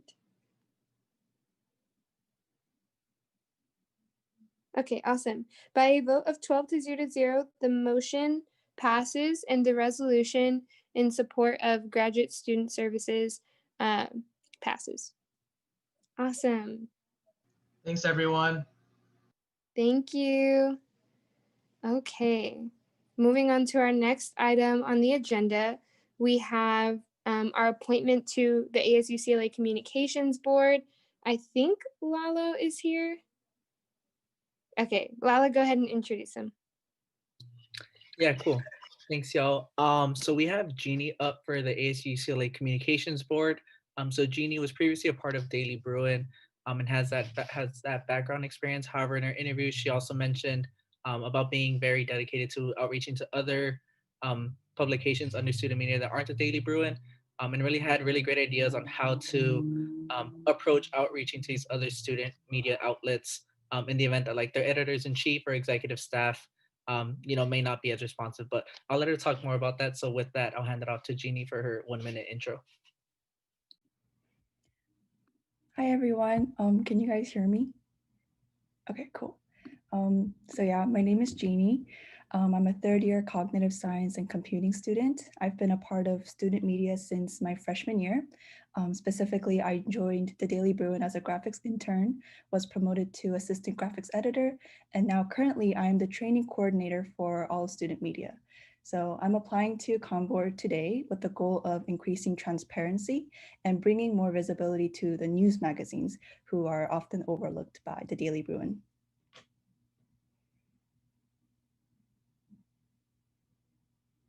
Do I have to fill 1 minute? That was kind of all I had. Okay, cool. No, that's great. We Okay. can move on to questions from council. Go ahead, Bacher. Hi.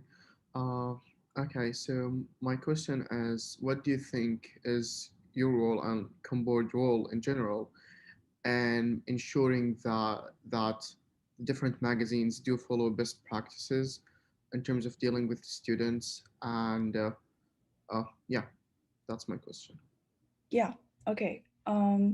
So in terms of my role, which I think was the first part of the question, I think my role is to be an impartial third party to the dealings between ASUCLA and the student media organizations.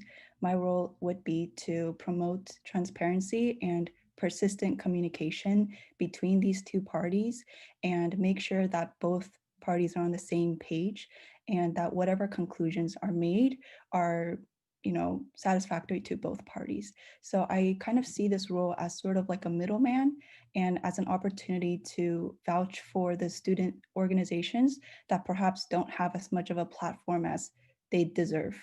In terms of the second part of the question, which, if I'm remembering correctly, was exactly how I plan to do that. I just wanted to make sure that was the question. That's part of the question, but like in a more specific way. How will you hold the different magazines accountable to best behavior? So like, um, yeah, like in that specific way, not only like your role in general, but that in that specific context. Right. So in terms of holding the magazines also responsible for, doing their proceedings in the correct way, I think that all just comes down to communication. It's being pretty persistent and very dutiful about pursuing these active modes of communication with them, constantly reaching out to them, scheduling regular meetings, touching base with them on where they're at with their news magazines, and seeing what their current needs are and what they're looking for, like for next steps. So it's a matter of being really active about constantly communicating with these people and making sure that everybody is aware of what they want and what's expected of them. So yeah, to I guess sum that up, just very, very persistent communication, which I feel is actually a bit lacking right now. So yeah, just a lot of communication. Thank you. Aiden? Yeah, thank you so much for being here with us. And thank you, Naomi and Lalo, for this appointment. I know our council has spent a lot of time kind of looking into COM board as a appointment that we're really interested in. And it's good seeing that, we're appointing, we have somebody before us that we're appointing who is somebody who has been a worker in this organization that we're now appointing to management. I always like seeing when we're doing that. But as for questions, I have two questions. The first is related to transparency. I know you mentioned in your opening statement wanting to foster greater transparency on COM board. How do you plan to go about doing that to the student body? Yeah, so for transparency, I guess I could start by talking about the incident like earlier on a few years ago where a Daily Bruin EIC was elected, but the rest of the Daily Bruin staff weren't perhaps very happy with that decision. And I remember being like, I think a freshman or a sophomore for that, seeing my graphics editor like urge us to sign some kind of petition and reading into it and kind of definitely being a little bit upset by the lack of transparency of these procedures. So having been on the flip side of that situation, I'm now applying to Comms Board so that I can prevent that from happening again. I really want to avoid any future situations in which Comms Board comes to a decision that UCLA was not expecting at all and that they're completely blindsided by what was happening. I think well before these decisions are made, multiple meetings are necessary to make sure that both sides know what's going on and what the other side is thinking about. And if there is by any chance some kind of disagreement, that both sides can, hash that out well before these major decisions are, finalized. And ultimately, if I could be a bit more specific, that again comes down to, not just constantly reaching out to these people and asking them for their input and what they're thinking, but it also involves improving our personal relationships with them and making sure that they know that we're students too, and we want to do what's best for them as well. And we want to achieve the best compromise as possible. I think there is a certain personability that is definitely necessary here. Yeah, I think that was my answer to your question.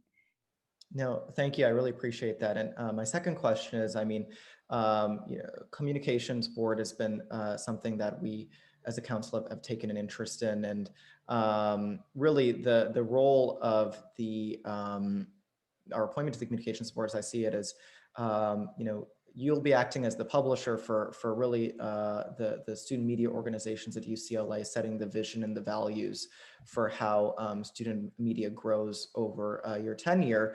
And one of the things that we're hearing from students, and what I know is of great interest to at least myself, if not for my fellow council colleagues, is really having one of those visions and values that the publisher leads on, being fostering greater diversity, equity, and inclusion within our student media and within our newsrooms.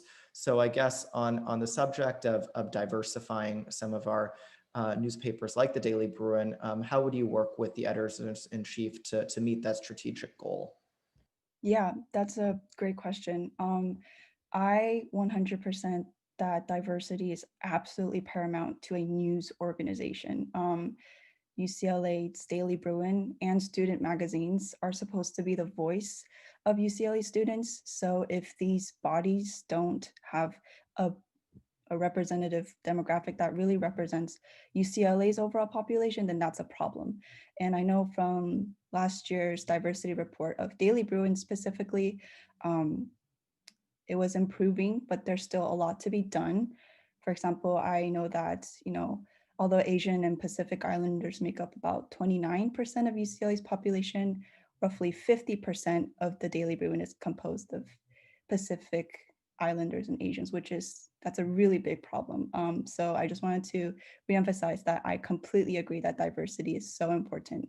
In terms of getting this done and improving our numbers, this is more than just reaching out to the EIC. It's reaching out directly to each and every one of these section editors within these news organizations and getting clear answers on how they're conducting their hiring practices. And this involves, knowing when they're going to start, how they're going to, get the news out, and exactly, what they're looking for in their candidates. And it's instructing them earlier on in the process and emphasizing to them how important diversity is, showing them our numbers right now, which is not where we want them to be, and teaching them how to, achieve these numbers that we want.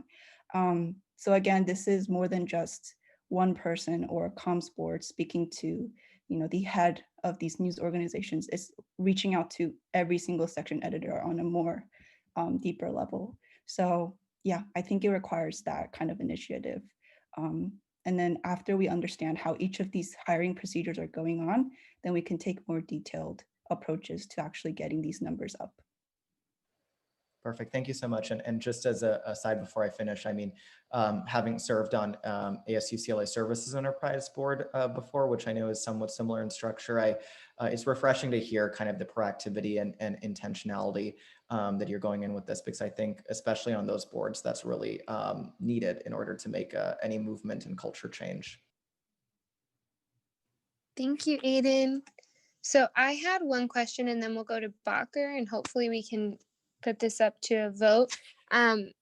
Recently, or a few weeks ago, there was a student who came and voiced concern about an entity that was part of ComBoard that essentially was forcing her to come back to campus or forfeit her Senior of the Year award.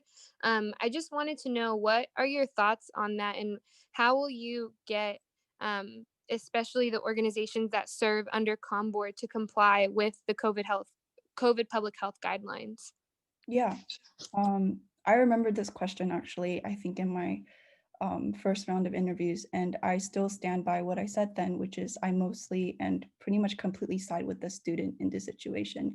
COVID is a very, very, very serious concern, and there needs to be safety precautions put in place about how we're going about these. What I remember is like she couldn't come in for the photography, like portrait, whatever, because she didn't think it was safe. And because of that, the news magazine essentially told her that they were going to revoke her scholarship or award. I think that's not okay. I think during COVID, safety of the student should be stressed above everything else. And that especially in this case, obviously I would have to know more details, but this student, may be a family member of somebody who's particularly high risk or, older age, in which case, continuing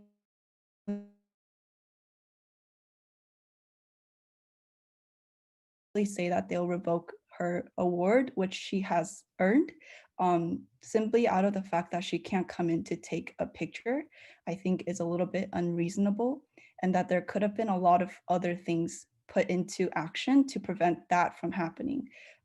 nowadays with our phones and everything, we're more than capable of taking nice photos, and we're also more than capable of asking our friends or families to take these photos for us. I think the decision to threaten to revoke that award or that title was a bit unnecessary, to say the least. So I think moving forward in the future, to avoid situations like this, again, it's acting as sort of a middleman, I suppose, between the news magazine and between the student. Listening to the student side, figuring out why exactly they can't come in, presenting that to the news magazine leaders, and fostering communication between the two parties, and making sure to advocate for the right values here, which is safety of every party first and foremost. So again, I know I've been kind of repetitive here, but I really think it comes down to communication between. It's more than just like communicating between organization to organization. It's communicating between individuals and parties. I hope that answered the question, but if I didn't, I can clarify too. No, that was beautiful. And I think that concludes our questions. So if you don't mind, Jeannie, you can give your 1 minute closing. Okay. Again, I don't think this will be 1 minute long, but my closing is thank you everyone for listening to my interview today. If you at all emphasize with my goal of bringing more transparency to comms board proceedings and increasing the visibility of the news magazines, I hope that I'll have your vote. That's again pretty much all from me. And thank you again for considering me for this role. Awesome. I always forget I can't unmute that one. Okay, great. Moving on to, so I guess we'll hear from ARC. Yes, so Ginny, we were very impressed with your interview. We voted 3-0 positive recommendation for Ginny. We really like the fact that you had prior experience, right, at the DB. And I was really impressed with your amount of support for the magazines, knowing especially right now what they're going through. So I really appreciated that and your work on transparency. And frankly, personally, aside from ARC, I honestly have more confidence in you than some of our prior appointments. And so I just want to thank you for your passion. Thank you, Zuleika. Anybody else?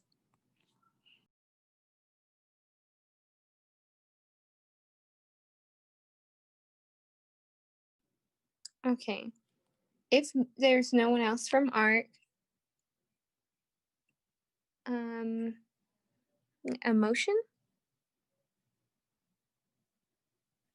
I motion to appoint Jeannie to Wait, ASUCLA. I'm so sorry. Promise, Yeah. 1 second. I forgot that I did not Okay. open it up to the rest of council. You're Council, do y'all good. have anything that you want to say?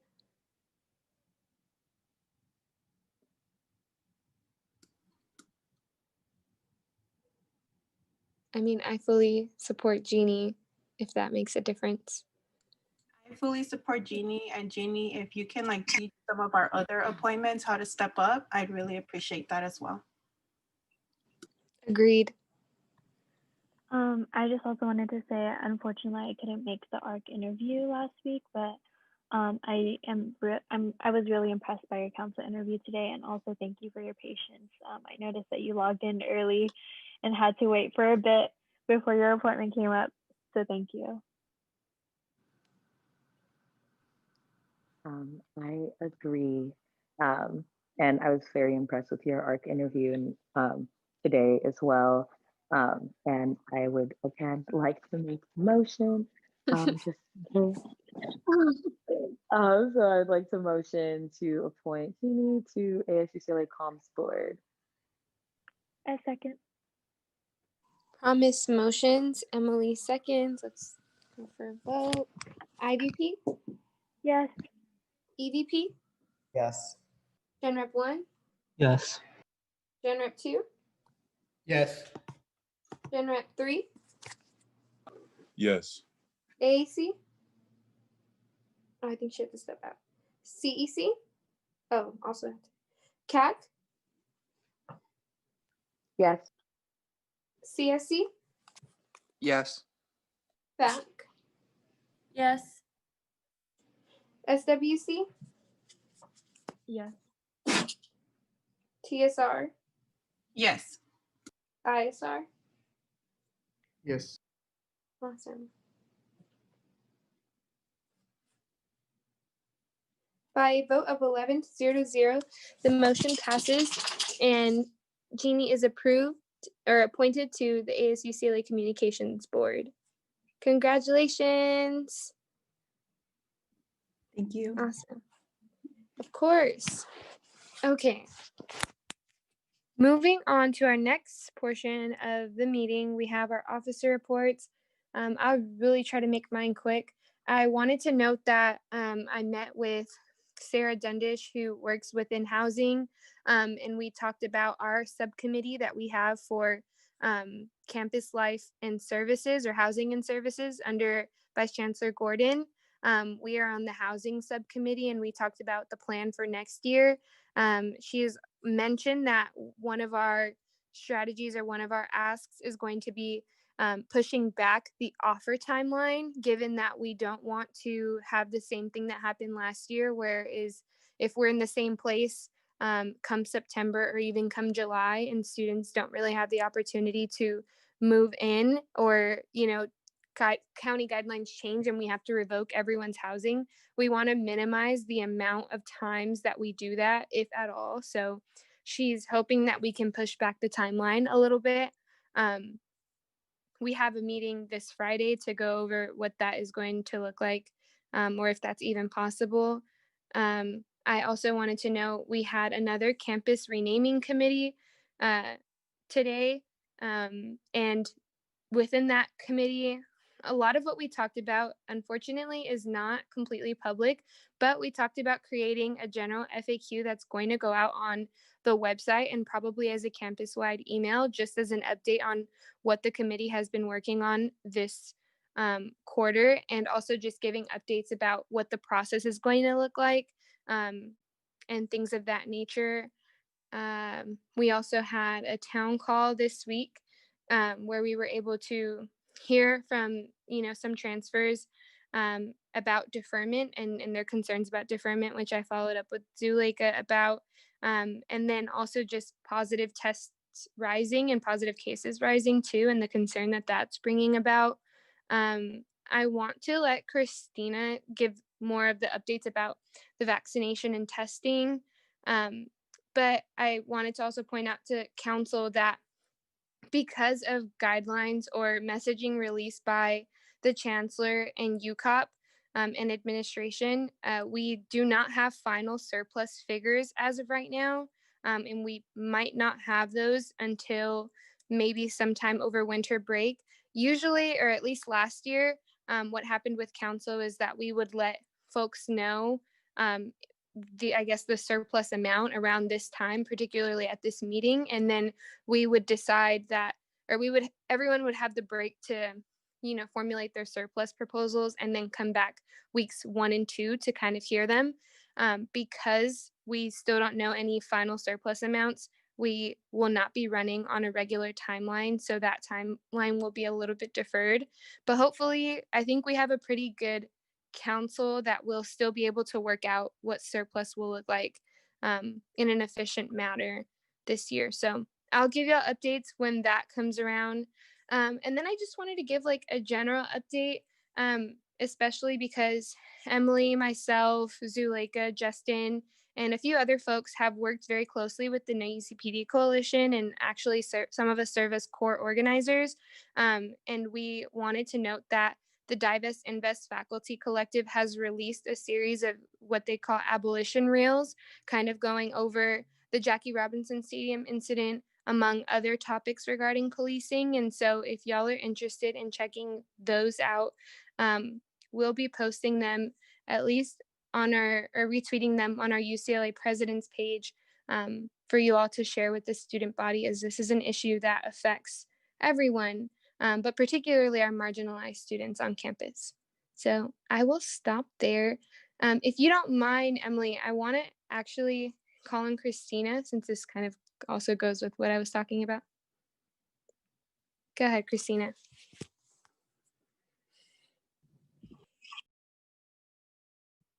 Okay, can you hear me okay?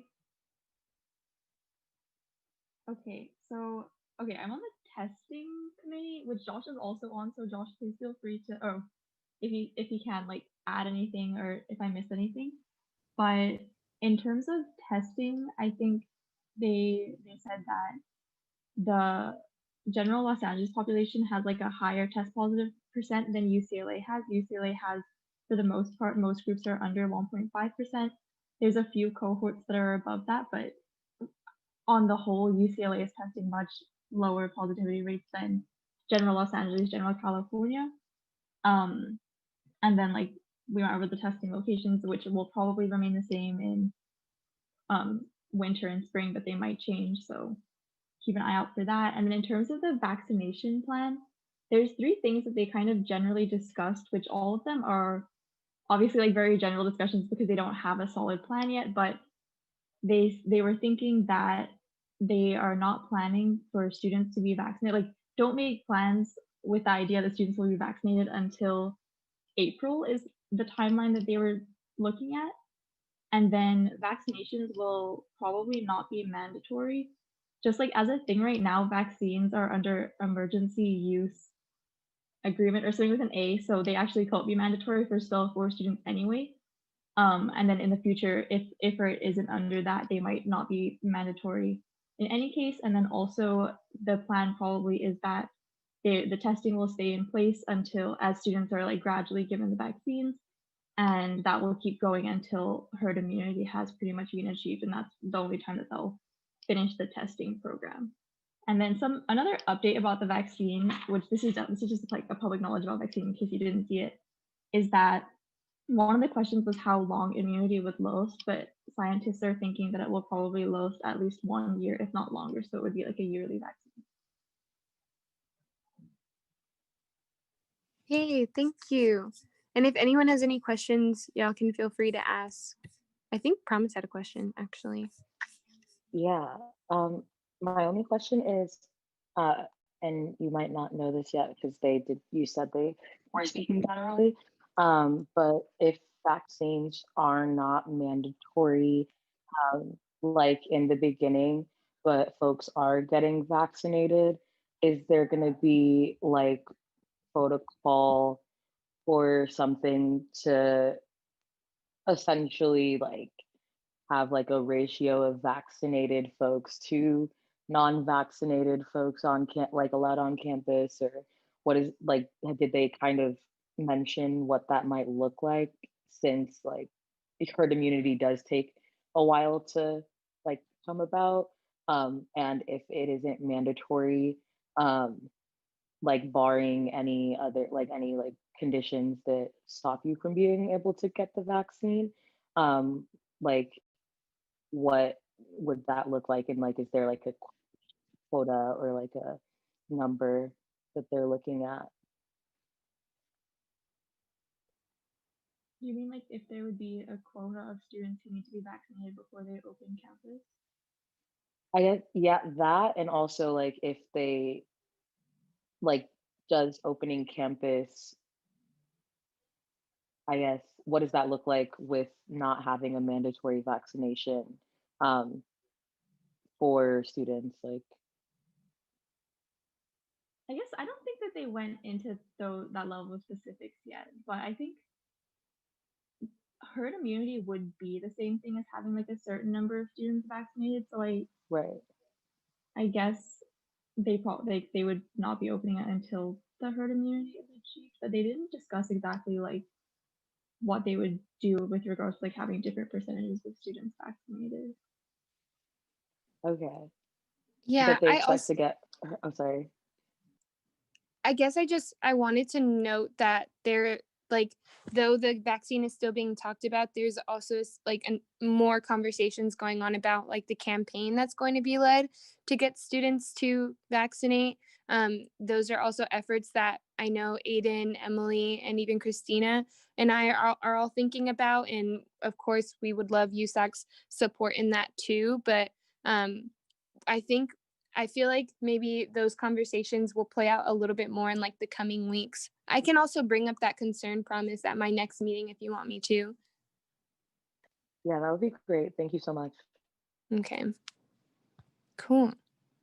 Okay. Well, thank you, Christina, for that report. Emily, I'll pass it off to you. Cool. Hi, everyone. So some exciting news. My office graduated 41 interns for our fall internship class on Monday. This is really exciting because winter quarter last year, we had 4 interns. So anyways, moving on. So I have a couple of events coming up for my office from the Institutionalized Events Committee, a Pets and Prep event, which is essentially like a de-stress studying kind of night, December 10th at 7 p.m. Sorry, I read that wrong. December 12th at 7 p.m. and a game night December 10th at 7 p.m. for people to meet each other, bond, relax if they want to. My office just heard back from Dean of Students, and the Truber Rays Award will be functioning this year with amounts of $50 per student. We are going to be opening the nomination form soon, and it'll be due the end of week 3 of winter quarter. My rent relief spark campaign is ongoing until January 1st. And then finally, I just heard back from Steve from Rent College Pads, who's been working with ASUCLA as well as my Institutionalized Events Committee. They are on the home stretch of implementing the off-campus site, waiting on IT and legal. And we are looking forward to hopefully hosting my office's annual off-campus housing fair on this new platform in January. That's all for me. Thank you, Eden. Yeah, thank you. So I linked my report. Main things from last week, we were grateful to host our Double the Pell panel, which brought really phenomenal panelists to talk about one of our top federal advocacy priorities for boldly expanding financial aid. We brought the head of UCLA's financial aid office, head of admissions and enrollment management, the head of Cal Grants throughout the state, and then really phenomenal student moderators and presenters as well. And we were grateful to have over 70 students and members of the community attend. We're also in the first phase of our Bruin Advocacy Grant funding hearings to fund for the beginning of next quarter. So I'll be giving more updates on that later. If you as offices are going to be engaged in any advocacy or organizing or community building events in the months ahead, I highly encourage you to apply to this fund, since there's a great deal of opportunity and funding available. And our next funding cycle, we have 2 funding cycles during the winter quarter. On top of that, last week, I know Naomi mentioned this in her update a few weeks ago, but I was grateful that Naomi and her board for the Council of Presidents appointed me to serve on Governor Newsom's Selection Advisory Committee for 2 vacancies on the Board of Regents coming up. We met as a committee on Monday to advise the governor on who we would like to see appointed to those 2 open regent spots in March. And the perspective that I brought is that UC students are really looking for somebody, I can share the full background, but someone with a background and connection to higher education in UC, someone that shares our values, and there's a list of main issues of concern that I shared. And then importantly, we're looking for somebody, either both of them or one of them, to have some connection or relationship to the Central Valley and to the Inland Empire, given that regents predominantly hail from either San Francisco Bay Area or Los Angeles area. And then finally today, our UCSA board approved our state budget ask priorities for the next budget cycle, which I'll link in the chat. These are really important because these govern the kinds of things that we'll be asking the state to fund and for money in the budget cycle ahead, and were approved by our board across campuses. And we made sure to include really specific things that were brought to our attention by UCLA students. These were also presented in some of the meetings I had today with the state leadership and the Speaker of the Assembly's office, the Pro Tem's office, and then the Chief Higher Education Committees and Department of Finance. And the main priorities that we will be pursuing system-wide on budget advocacy are increases in funding for access, recruitment, and retention for underserved students, increases in funding for preventative mental health services, direct contributions to financial aid for undocumented students ineligible for federal forms of financial aid, further support for summer aid funding that is set to expire in this coming year, broad support for the UC budget and refilling cuts to the UC budget that happened last year that are imperiled workers and student experience and programs like some of the ones that we discussed this summer. And then finally, investments in broadband and closing the digital divide. And then looking forward for the rest of the week, we'll be closing our EVP office this Friday, and then we'll be reopening after winter break. So let us know how we can continue to be supportive. Thank you, Aiden. Emily, I'm going to pass it back off to you since I know we forgot something. Yeah, so sorry. I totally forgot to write this down, but Naomi's staff and I and a few other USAC council members have been working on a letter regarding the situation referenced earlier in terms of ASU CLA Communications Board, Bruin Life, and Sharon UN. And that will likely be going out by the end of the week, I think, Naomi, right? Yes, ma'am. Alrighty. Thank you. Okay. Moving on from our officer reports, unless there's anyone that had something written that they would like to say. Okay, cool. Jessica? No updates for me. Awesome. Dr. Gettler, is she still here? She might not be. She's She gone. had to hop off. Okay, cool. Josh? Yeah, no updates for me. Just enjoy the time off, friends. Don't be on Zoom. Spend it with your family or friends, socially distanced. Try to get some rest. This has been a long, long quarter. Mm-hmm. Patty? Hi, everyone. I'm excited to announce we will be collaborating with UCLA Athletics and ASUCLA. We're hosting a halftime hangout event this Saturday for the UCLA USC event. So giving out some really fun prizes to students. One will be the Den at Home pass for basketball. So you can get a cardboard cutout of yourself at all the Poly Pavilion games. We have a couple really cool UCLA football helmets to give away and raffle prizes. So just a really fun event to boost some school spirit and have a little fun with our UCLA Bruin fans. So hope to see you out if you're free.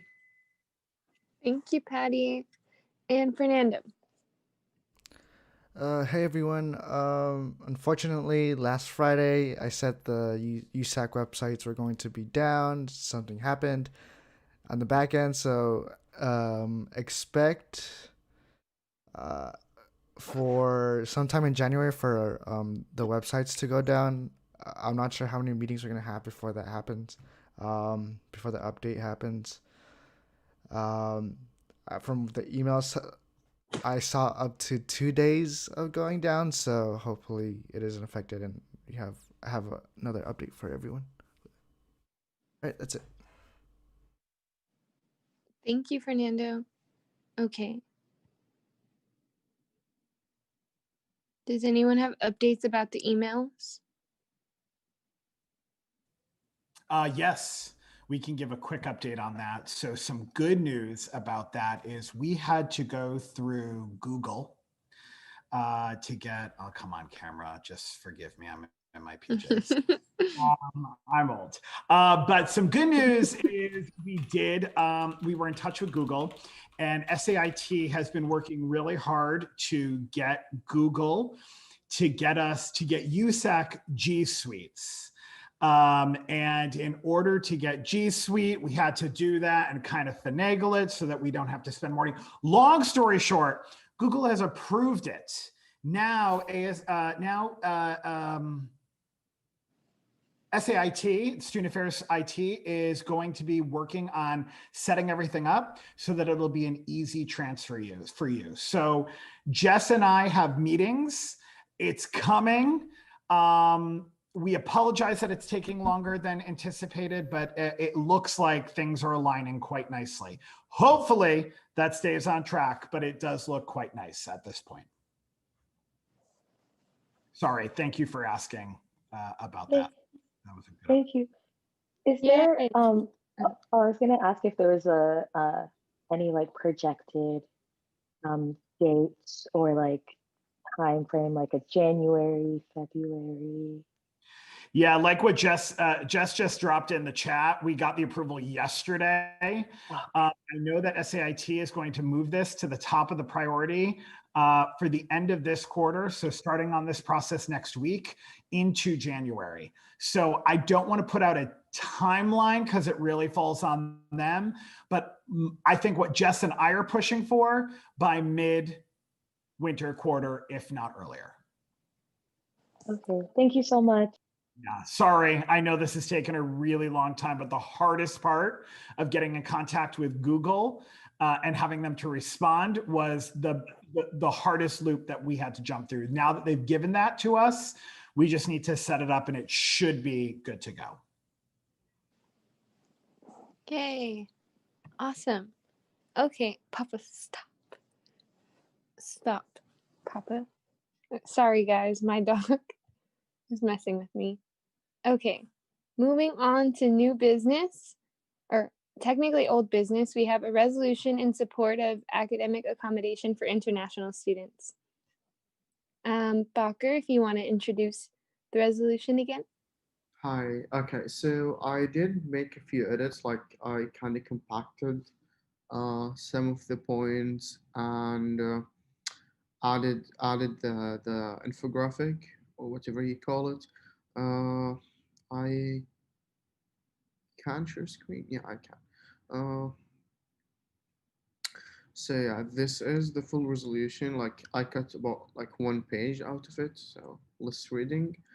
I'm just gonna skip the words part, like the words clauses, since I think I kind of explained them last time.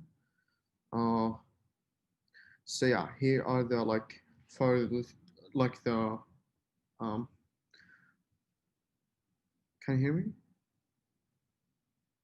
Okay, yeah. So yeah, here are the further be resolved clauses.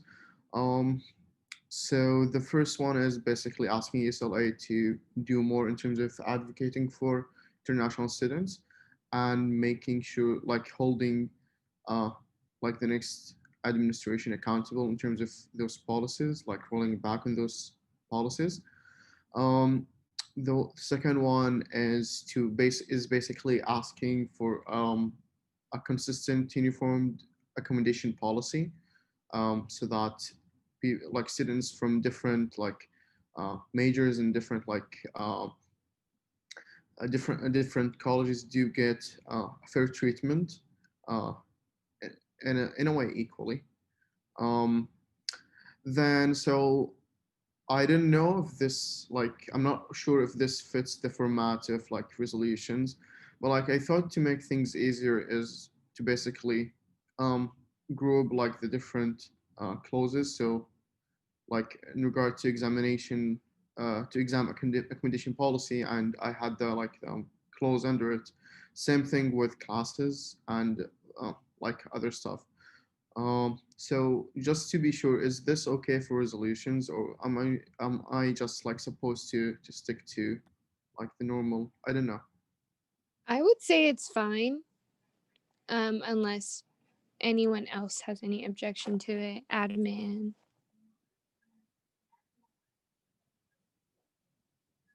I'm assuming it's. Yeah, I would assume it's fine. Okay. Okay. Sure. Okay. So. Sorry, is the one speaking? Okay, no.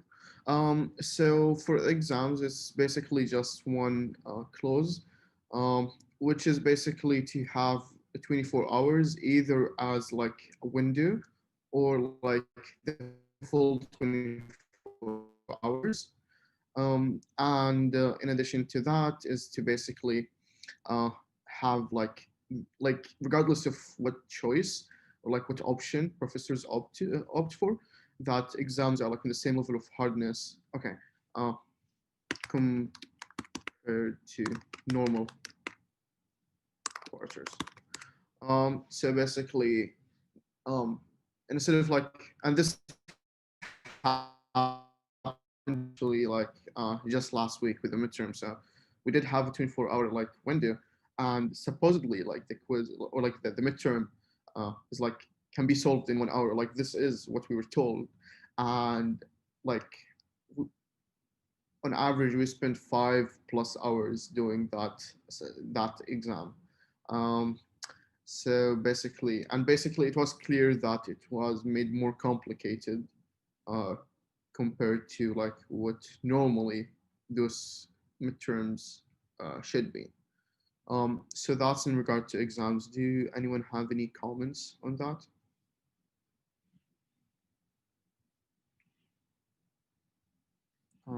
Assuming no.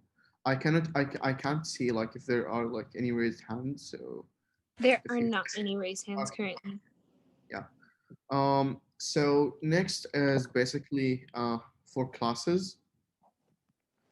So and here comes like the main idea of like the whole clause is basically first that there should like or like live participation is discouraged, and lectures in general should be recorded and at least like one section. Um, and in the case that departments feel that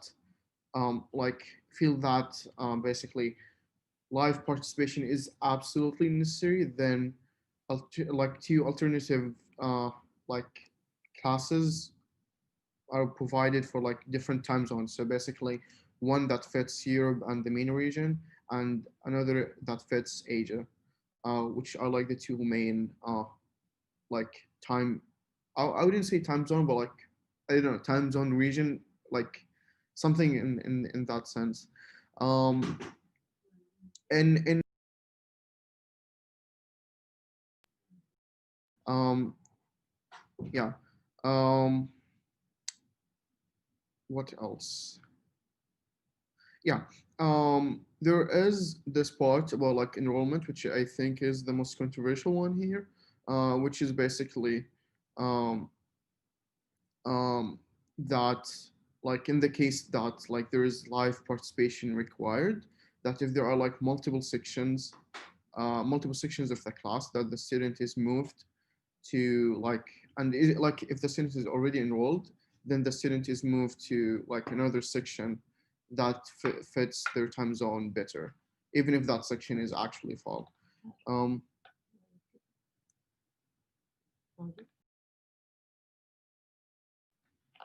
and then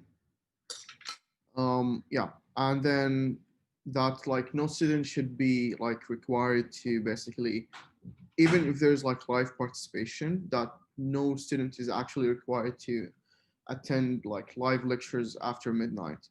Uh, and having office hours, like also like when professors set office hours, that they should be that they should consider like time zone difference and like allocate different uh, like different let's say different times to accommodate for that for like international students.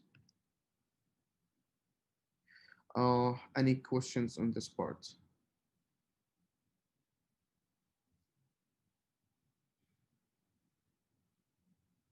Okay, I'm gonna assume there is none. Okay, No questions so far. okay. The okay. So then the third part is for incoming international students. To one point, in like 2 points. Sorry. The first one is to find a way to provide like an in-person accommodation for them, so that they could come to the US for like winter and spring quarter. And if that happens, then like housing, UCLA housing provides like an option, a housing option for them. The main idea here, like, and just to give some context again, is that for incoming international students, they cannot come to the US unless they're taking an in-person or a hybrid class that meets once at least in their first quarter. So basically, that's like the bottom line for them to actually come to the US. So I'm kind of hoping that UCLA would kind of do that. And the number of international students is like incoming international student is estimated to be under 500 students, in which not all of them will opt in to come, but like even if all of them, it's like maximum 500 students. And so, and it like, although it's not necessary, but like it's like, let's say, preferable that they get. It's kind of hard for international students to actually find housing when they are still not in the country, like when they are not in the US, even for continuing students.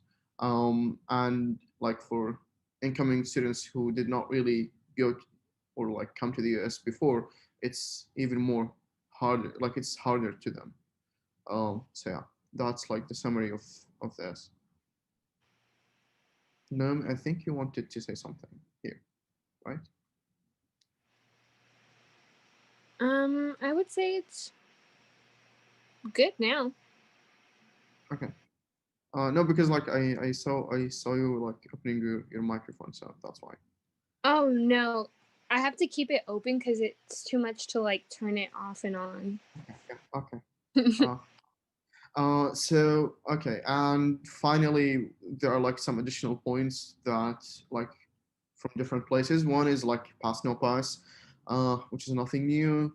Online textbooks, because like delivery is hard. International delivery is hard, and finding books is also hard. And then discouraging professors from like insensitive remarks, and finally just reaffirming USAC support for international students. And at the end, there's like the infographic. It's the same one as last time. The only difference is basically, and instead of like making it this, and if not, then this choice, I just made them both equally important, or like equal choices, which I think I don't remember who, but like uh, I remember this was one of the comments. I think Alice, maybe or Christina, one of, I don't really remember. Uh, so yeah, this is the resolution. If you have any comments or like any additions, feel free to say so. So, does anybody have any questions or concerns? I'm so glad that we added that graphic. If not, a motion.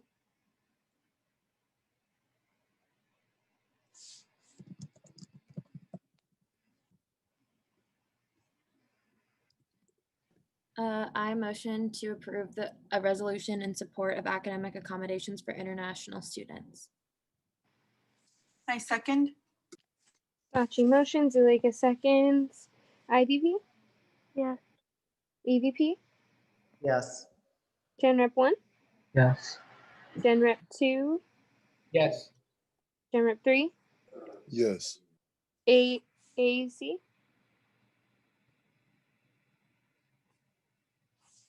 AAC? Yes. Awesome. CEC? Did Alice say she was here? Or she was leaving? No, yeah, she sent it in the group chat. Got it. She has a final at 8 a.m. Got it. Okay. CAC? Yes. FAC? Did you say FAC? Yeah, sorry. Yes. Awesome. SWC? Yes. TSR? Yes. ISR? Yes. Awesome. Okay. By a vote of 11 to 0, the motion passes and a resolution in support of academic accommodations for international students has been approved. Thank you so much, Bacher. Awesome. Okay. Going back to our agenda, we're on to new business, our last two items of the night. We have first a resolution providing additional guidelines for the input of representatives from the Congressional Advisory Board. And I wanted to see if, yes, Alex is here. I wanted to promote him very quickly because honestly, Alex has spent the majority of the time and the bulk of his labor crafting these resolutions and making sure that we are within our bylaws and helping to make sure that CAB is legitimized. So Alex, if you want to talk about for like 2 minutes, I know you have somewhere else to be, but 2 minutes giving a quick spiel about CAB and these resolutions. Absolutely. So thank you again for the opportunity to be here. It's always a pleasure. So I'll start here. We're currently considering the resolution that was originally numbered as CAB Joint Resolution 20-01. And what this resolution does is it draws on the ability of council to adopt special rules of order that supersede the provisions of Robert's Rules of Order, which is the handbook that USAC uses to run its meetings, in order to create a framework for the members of the organizations represented on CAB to participate in debate on USAC agenda items. And this provides two major methods for CAB representatives to give input on USAC agenda items. The first requires the CAB chair to ask the USAC president in writing to invite CAB representatives to speak on certain agenda items. So this method also requires CAB to have passed a resolution. Yes, I will share my screen. My apologies. I'm sorry, you're going to see all the other tabs I have open for my philosophy paper. Okay, so here's the resolution. So this resolution also, sorry about that.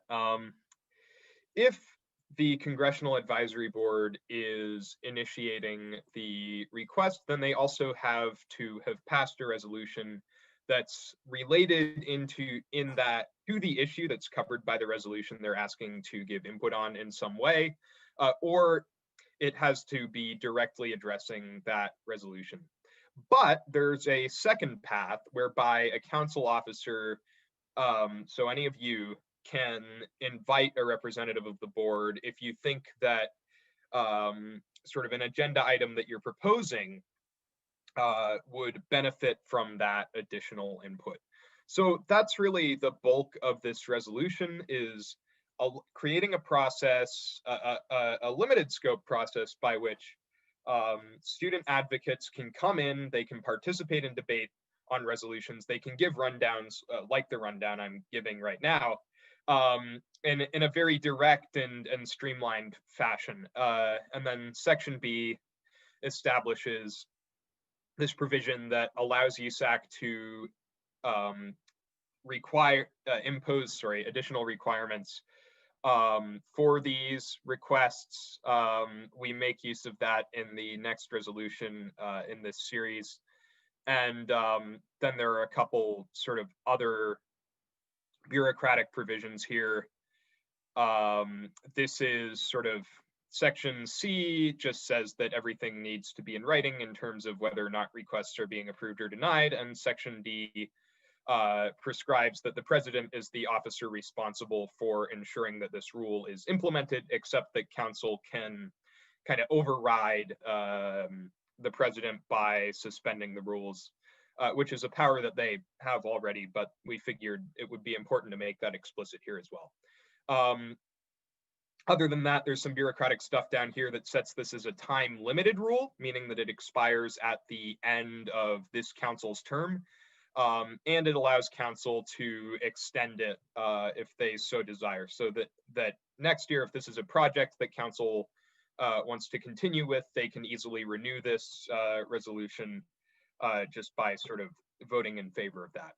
So our thinking is, both within the Office of the President and on CAB as a whole, that this is a good compromise that allows Congressional Advisory Board representatives in these organizations and these advocates whose voices need to be heard to participate actively at the council table, while also respecting the prerogatives of council to sort of execute its own agenda and control its chambers. So the goal here is balance, and the goal here is also sort of allowing council members the authority and the flexibility to have control over this process as well. So that's sort of the idea behind this resolution, and this resolution was passed unanimously by the board at their last meeting. So I think,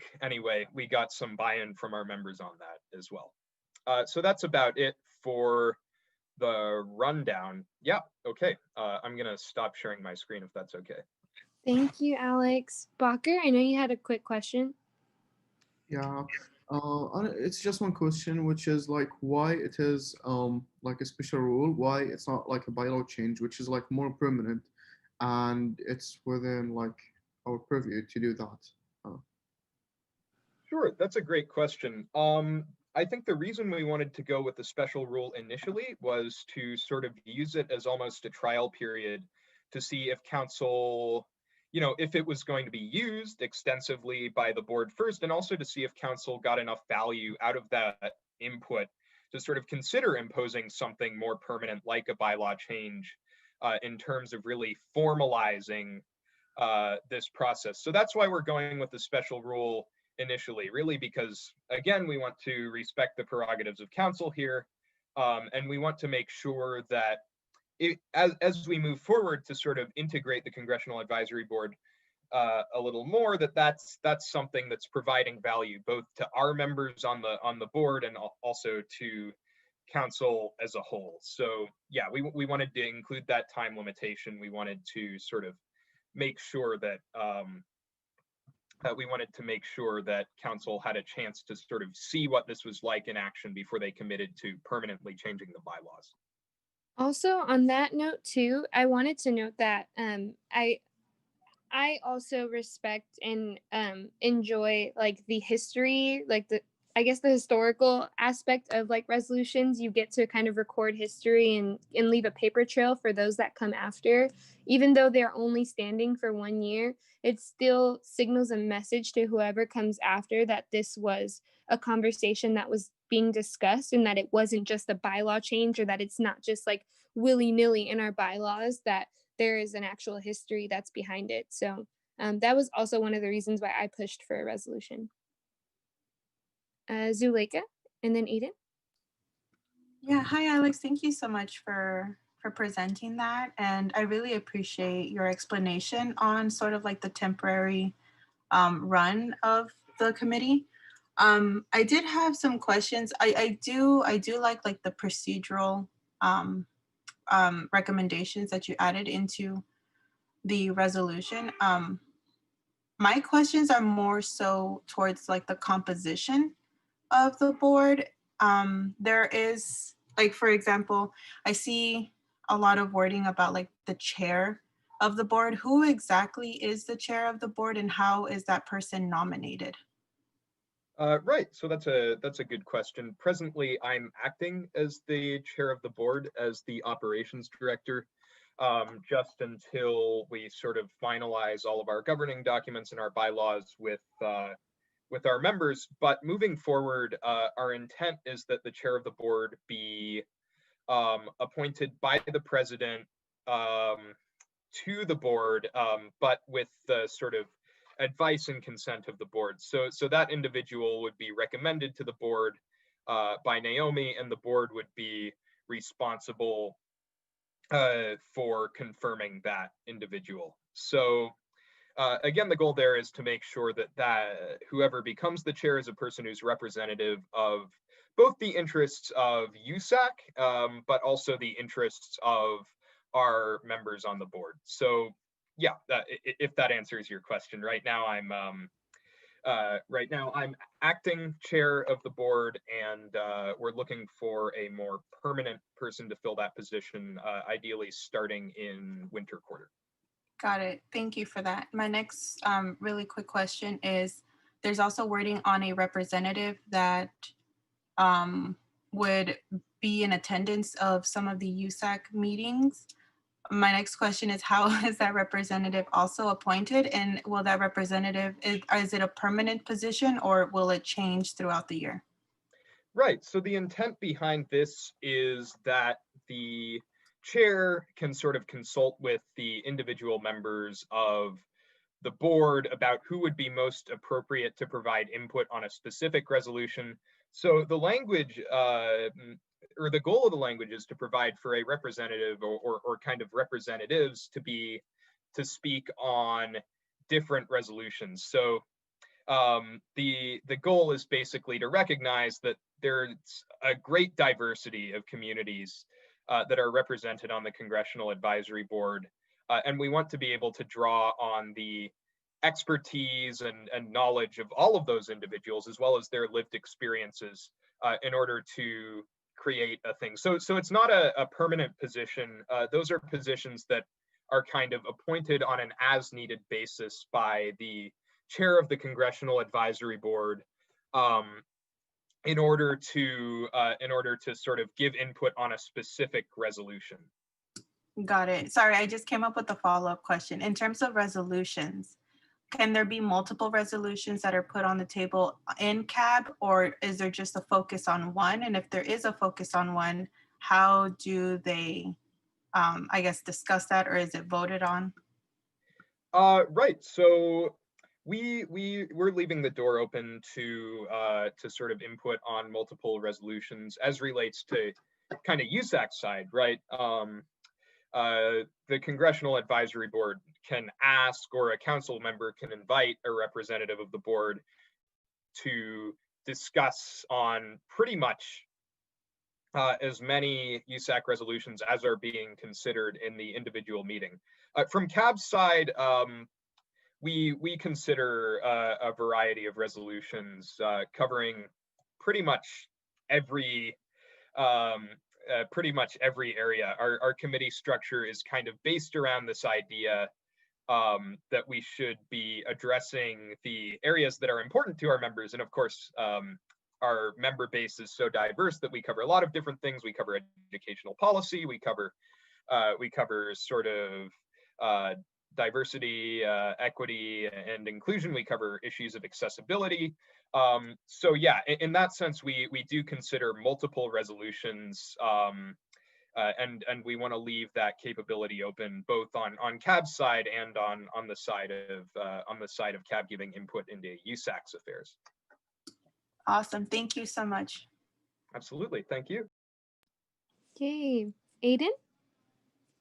Yeah, thank you so much, Alexander and Naomi, for bringing this forward. I know ever since we spoke, even on the campaign and going into the summer about this, our office has been really excited about this and really proud of the work that our group has done to move this along. And it's exciting to see that we're at kind of the stage where we're approving different rules related to this.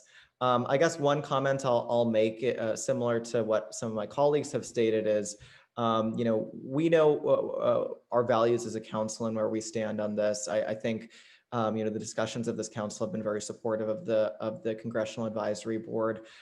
We've stated that our values as a council are to really share our power and access with communities on campus to advance a strong vision for this. But we never know if the next council will share these values or share the same commitment. So I guess I'll just echo some of the comments of my colleagues. I know there's an intent in kind of piloting this rule or trying things this year. But to the extent that we can make things permanent, I would encourage us to do so, just while we have this momentum behind CAB right now and while we have a council that's very supportive of this. And then my question, I guess, is to the admin reps as a clarifying question. I know, Naomi, you mentioned, and this is something I've heard before, that our council resolutions are only really like active or binding for the year in which we're a council. My understanding was that that was changed. It used to be the case that resolutions stood until they were repealed, up until a bylaw change was run, 2 or 3 years ago. Does anybody know if that's true? I believe from an admin reps can correct me on this. As it stands right now, that ruling that you had mentioned was changed a few years back.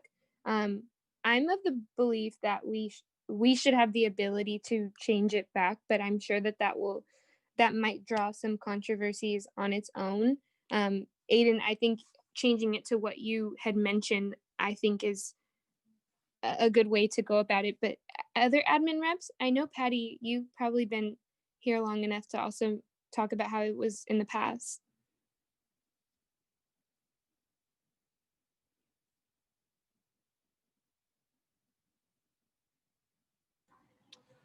I would have to check on it. I don't know. I don't know. Jessica or Patty, do you have any insight on this? Yeah, I was just gonna say I am not familiar with any sort of like parliamentary procedure or bylaw or anything that essentially creates some type of rule or power of a resolution that would last multiple years. The whole goal of a resolution and why it's important that it gets voted on as an action item is because council is signing on as endorsement of that resolution as a group. So you're passing a resolution this year to say your entire council supports this initiative. If next year's council also supported the initiative, they would want to bring the resolution back and have their current council approve it as well.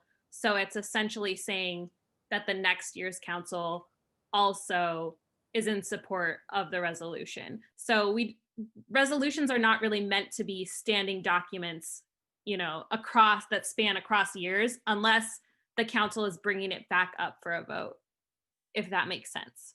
Okay, I know that's the current policy. I remember reading it when I think this policy was changed, and we can look into it. But I think this was just related to this discussion because I know your team has put in a lot of work for CAB.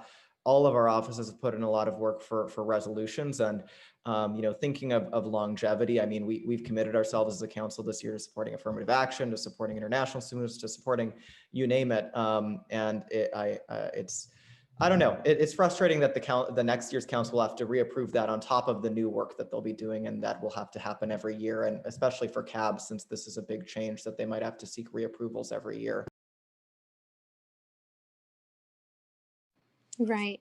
And I guess I just also wanted to note that we are looking at bylaw changes. We are respectfully looking at constitutional amendments too. So those are all on our radar. Okay. Aiden, does that answer your question? Okay, cool. Blocker?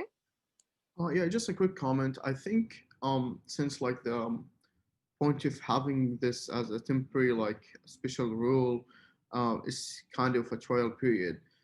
But like if at the end of this year that we think that this is working, then maybe it's worth it to push for a bylaw like change at the end of the year to make this something permanent for the like next year's, because it's really, I would say, even for someone who didn't directly get involved into this, it's frustrating to basically because just a change of like councils that we move back and like take a step back from like what has been achieved. So yeah, maybe this is something that we should consider later on at the end of the year. I'm even thinking at the beginning of next quarter, but end of year sounds doable too. Does anyone have any other questions for Alex and the CAB team, or a motion even?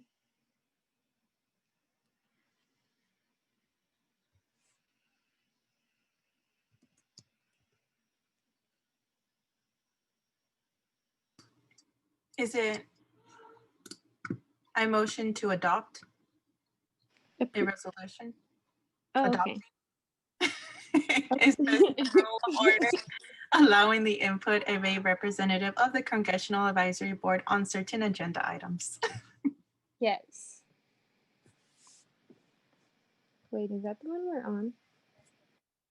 Yes. Okay, cool. Zuleika motions. Anybody second? I just seconded, yeah. Okay, awesome. Sachi seconds. IVP, Yes. EVP, Yes. Gen Rep 1, Yes. Gen Rep 2, Yes. Gen Rep 3, Yes. AAC, Yes. CAC, Yes. CSC. Oh, sorry. FAC, Yes. SWC, Yes. TSR, Yes. ISR. Yes. Awesome. By a vote of 11 to 0, the motion passes, and a resolution adopting a special rule of order allowing the input of a representative of the Congressional Advisory Board on certain agenda items has passed. Thank you so much, everyone. And then just moving on to the last resolution of the night, providing additional guidelines for the input of representatives from the Congressional Advisory Board. This is the one I thought we were on, but Alex, if you want to go ahead and just give us a quick rundown of this one too. I'm so sorry. This is another one of my resolutions, so you know it's going to be long and bureaucratic. Okay, let me share this for you, and we'll get through it quickly. Okay, so the previous resolution we just adopted empowers council to adopt some guidelines. This gives some guidelines. There are okay, I'm going to skip past the definitions since they're pretty self-explanatory, but we wanted to have the definitions be very rigorous, just so that everything is clear. But really, the bulk of this is laying out some guidelines for what the actual requests for input entailed. So requests from the chair of the board include sort of agenda items that the board's looking to give input on, the resolution that's sort of related to that, pursuant to the previous rule, and then the names of the representatives who are slated to speak on these agenda items. And then there are a couple timeline things here. So you got to submit the request for input a couple days in advance, basically upon the release of the agenda, just so that everybody has notice, everybody has time to make sure that that everything can run pretty smoothly. And then also there are a couple guidelines here for notices of invitation. These are less stringent for council members. They just say, which agenda items the council officer wants the board member to speak on and their representative that's slated to speak on those agenda items. So really this is just kind of like, basic planning stuff. The biggest part of this, perhaps the largest part of this, and the part that I think you'll want to be aware of, is that this resolution also restricts to a degree the level of input that can be given on certain resolutions by a CAB representative. And I'll try to break down exactly the scheme we've set up. So for specific resolutions, these like specific resolutions that are being considered. So like this resolution or the resolution in support of academic accommodations for international students, CAB can participate in debate as though their representative were a council member. So they can be actively participating in debate, answering questions, responding to things, and really conducting the discourse. But on other things like contingency allocations, like sort of appointments, things like that, we've restricted the ability a little bit so that the CAB's representative can only give a statement sort of at the beginning of the opening of debate on that particular item, just saying, whether or not they support it or whatever the case may be. And I think the point here is to sort of formalize maybe in a more robust way what the purpose of CAB actually is, which is to be a policy body and to work with the USAC on tangible policy issues. And this also goes towards sort of the idea of respecting USAC's prerogatives on certain issues, in particular things like appointments, things like allocations from different funds. To our thinking, though the powers that we granted in the previous resolution would probably never be used in that way anyway, because it's not useful to CAB members. We just wanted to add that extra sort of layer that says, if it's a particularly important issue to CAB, they can give that statement. I believe the particular wording is in the nature of public comment, meaning that, it's just a brief statement at the beginning of debate, but really sort of in keeping with the mission of CAB, keeping those extensive powers to things that CAB members are actually going to care about giving input on. So that's the intent behind this.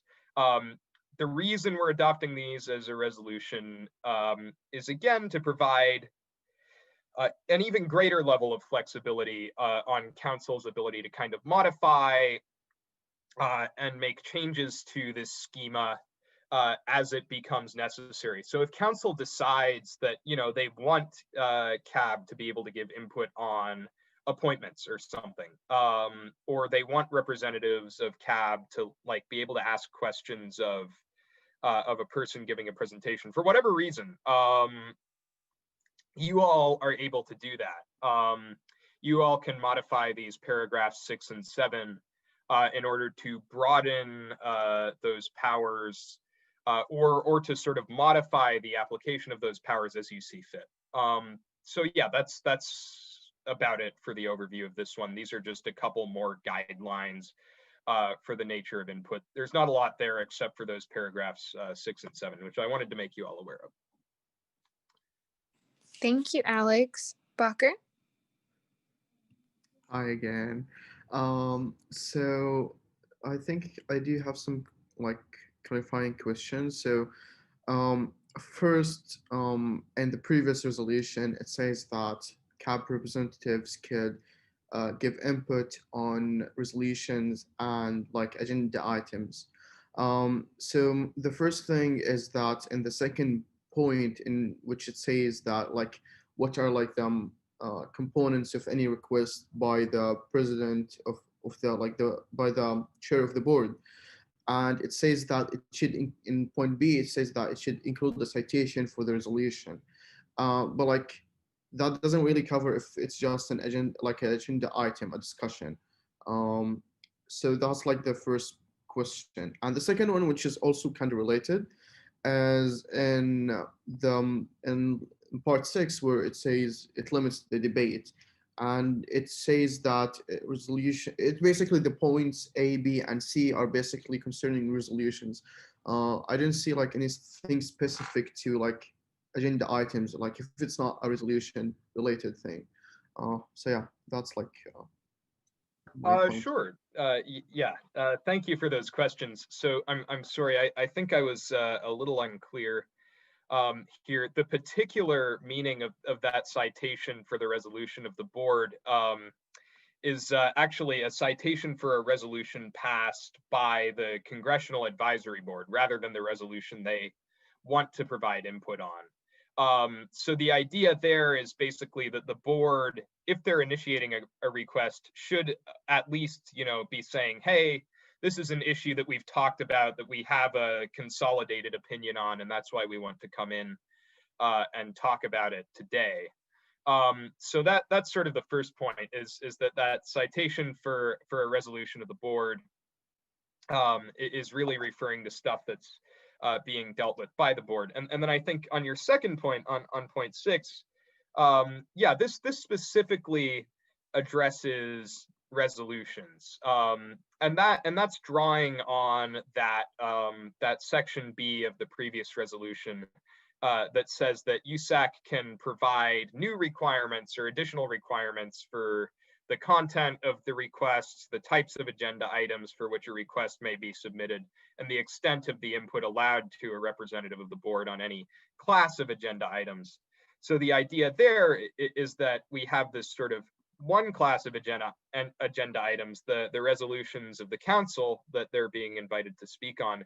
And then we have the other class of the agenda items, which is basically everything else. And there are two tiers of input there. The first is kind of the full debate ability that's established for resolutions of council.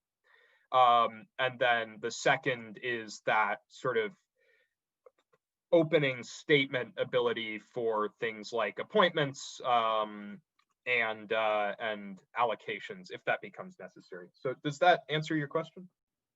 Yes, the second one, yeah, it's perfect. For the first one, I do understand that it should, like, it's a resolution by like the board, but like the point was in like the previous resolution, it stated that it's either like the representative as like either if there's a resolution by the board or if it's like an issue that concerns the board. It didn't say that it's only a resolution. At least that's how I understood it. Like, oh yeah. So sorry, the intent behind that was basically to have either a resolution that specifically addresses the resolution at hand or an issue related to it. So in either case, the board does have to pass a resolution. It's just sort of the difference in either calling out a specific resolution and that USAC is considering and saying, hey, we support this, we want to see this course of action taken, or maybe a more broad concept. So like if there's a resolution that's in place about, you know, pass fail, and CAB has passed a resolution already relating to pass fail, then they're able to sort of come in and say, hey, we already passed a resolution about this. Can we come talk to council about that? yeah, that's perfect. Thank you. Absolutely. Thank you. Yeah, and hopefully too, as we like continue to formalize CAB and write it into, you know, bylaws and get presidents to act as, you know, good chairs to CAB, it will be the case that they don't necessarily just have to be restricted to resolutions or matters discussed by CAB, that when they understand the opinions of the different members of CAB, that they're able to speak a little bit more freely. I know at least during my time, I will be allowing folks to speak a lot more freely here, but I hope that's something that the next president carries on too, and the ones after. Patty? Yeah, I just wanted to bring up something that Jessica put in the chat in regards to the format of the second one doesn't seem much exactly like a resolution. It does seem more like guidelines. So if this is something you want to have these be the guidelines for this new function that you all are doing on council, you may want to approve them as guidelines, not approve them as guidelines/resolution, just for clarity, unless there's a reason you're wanting to pass it as a resolution. Yeah, well, actually, I think that gets back to the time limited point, since the intent behind sticking these in a resolution instead of just passing them as separate guidelines was to basically have them expire on the same day as the special rule, so that you know, if council is either deciding to renew or start something new with CAB, that they're able to, that they're not sort of held down by these additional sort of lingering guidelines for which the actual authority has since passed or been grandfathered out.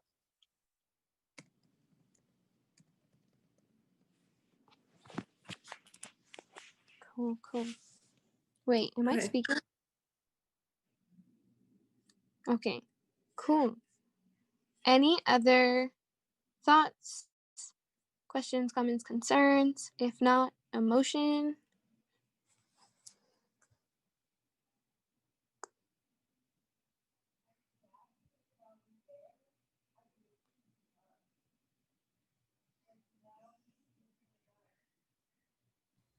could motion. I just forgot the name of the resolution.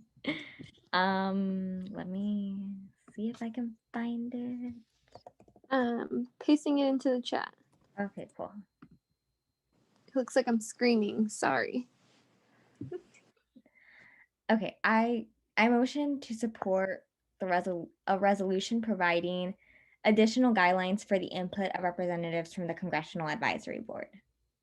I second. Breeze motions, Emily seconds. Okay. IVP, Yes. EVP, Yes. Gen Rep 1, Yes. Gen Rep 2, Yes. Gen Rep 3, Yes. AAC, Yes. CAC, Yes. FAC, Yes. SWC, Yes. TSR, TSR. Oh,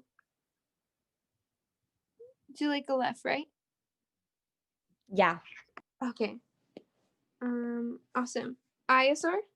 Yes. Okay. By a vote of 10 to 0, the motion passes and a resolution providing additional guidelines for the input of representatives from the Congressional Advisory Board has passed. Thank you so much, Alex. And the rest of council, good luck on your paper. Thank you. Yeah, I'm gonna go finish that. Thank you all. This is very exciting. I'm sure CAB will be thrilled. I'll relay the news to them promptly. Okay, thanks everyone. Good night. I'm gonna go finish this philosophy paper because I do not want to fail. Yes, All right. retention Bye, first. Good night. Okay. And that looks like that's oh, wait, I'm so sorry. We have one more thing that we wanted to briefly talk about. Emily, are you still here? I am, yes. Okay. We just wanted to bring up attendance as two people who basically have to man the Zoom or woman the Zoom and make sure that like we're able to like run council efficiently. Emily, do you want to go first and I'll just like pick up wherever you leave off? Yeah, I guess I just wanted to talk about how I think we need to understand the importance of coming to council meetings, first of all. I think just because, our bylaw mandated number is 2/3 of the quarter doesn't mean we should only be going to 2/3 of the quarter. I think council meetings provide an opportunity for us all to provide transparency to the student body about what we've been working on, about our opinions, and I think that that's a really important function of our role as representatives. Something else that I think in order for me and Naomi to run the meeting efficiently or to know like different things, it's important for us to know to know whether or not we're having quorum, right, for the day, or like not being sure if a council member is going to show up at all because they don't show up very often. I think it's hard for us because we have to like count and make sure that, are we even going to be able to have a meeting this day because a couple members are sick, and things like that. So I just wanted to bring that up, talk about that a little bit. I don't know if anyone else has any other input to add, but yes. And I mean, obviously I do understand like we live in really hard times, but even just joining, like keeping your camera off, but like participating and making sure that you are present, I think is important. Yeah, I just wanted to echo what Emily said and really emphasize that even if you're not taking your stipend or if you have the ability to not take it, that still doesn't mean that you shouldn't fulfill your constituted or your constitutional like mandated, I guess, duties to council and make sure that you are attending and being attentive because like Emily said, I know we're in difficult times, but it's still something that we can and we should do for the sake of the student body who we have been elected to represent and serve. So we just again wanted to echo that, and I also just wanted to point out too, there are folks who message me on the side and let me know in advance that they can't come or that they won't be able to make it. That makes Emily and my job and whoever else has to run the meeting at times when we have to step out a lot easier, because we're not having to worry about quorum. We're not having to worry about like who's here and who's not here. So if you could at least provide that or that accountability and transparency, that would be really helpful. Does anybody have anything that they want to add there?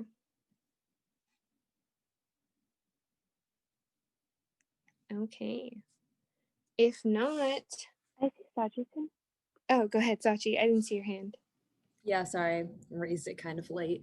Yeah, I appreciate you all bringing this up. I think that, again, like, we are always advocating for increased accessibility and understanding that like everyone's kind of going through it right now. But in our positions, like on this council and like in what we signed up for, like the least that we can do is be transparent with each other, if not the student body, and preferably also with the student body. And you know, obviously like we can't all make it to every meeting, like that's understandable, but every time that one of us isn't at the table, like the student body is missing not only like an important perspective, but an important level of transparency. Even I like just as a council member, like I appreciate the perspectives and opinions that each and every one of you brings to the table. So like when even one person is missing, like, you know, that section of the student body or whatever issues that like you represent aren't represented. And it's a disservice to the position. So yeah, I just really appreciate Naomi and Emily you bringing this up and wanted to kind of echo everything you all said. Thank you, Sachi. Okay, go ahead, Parker. Hi.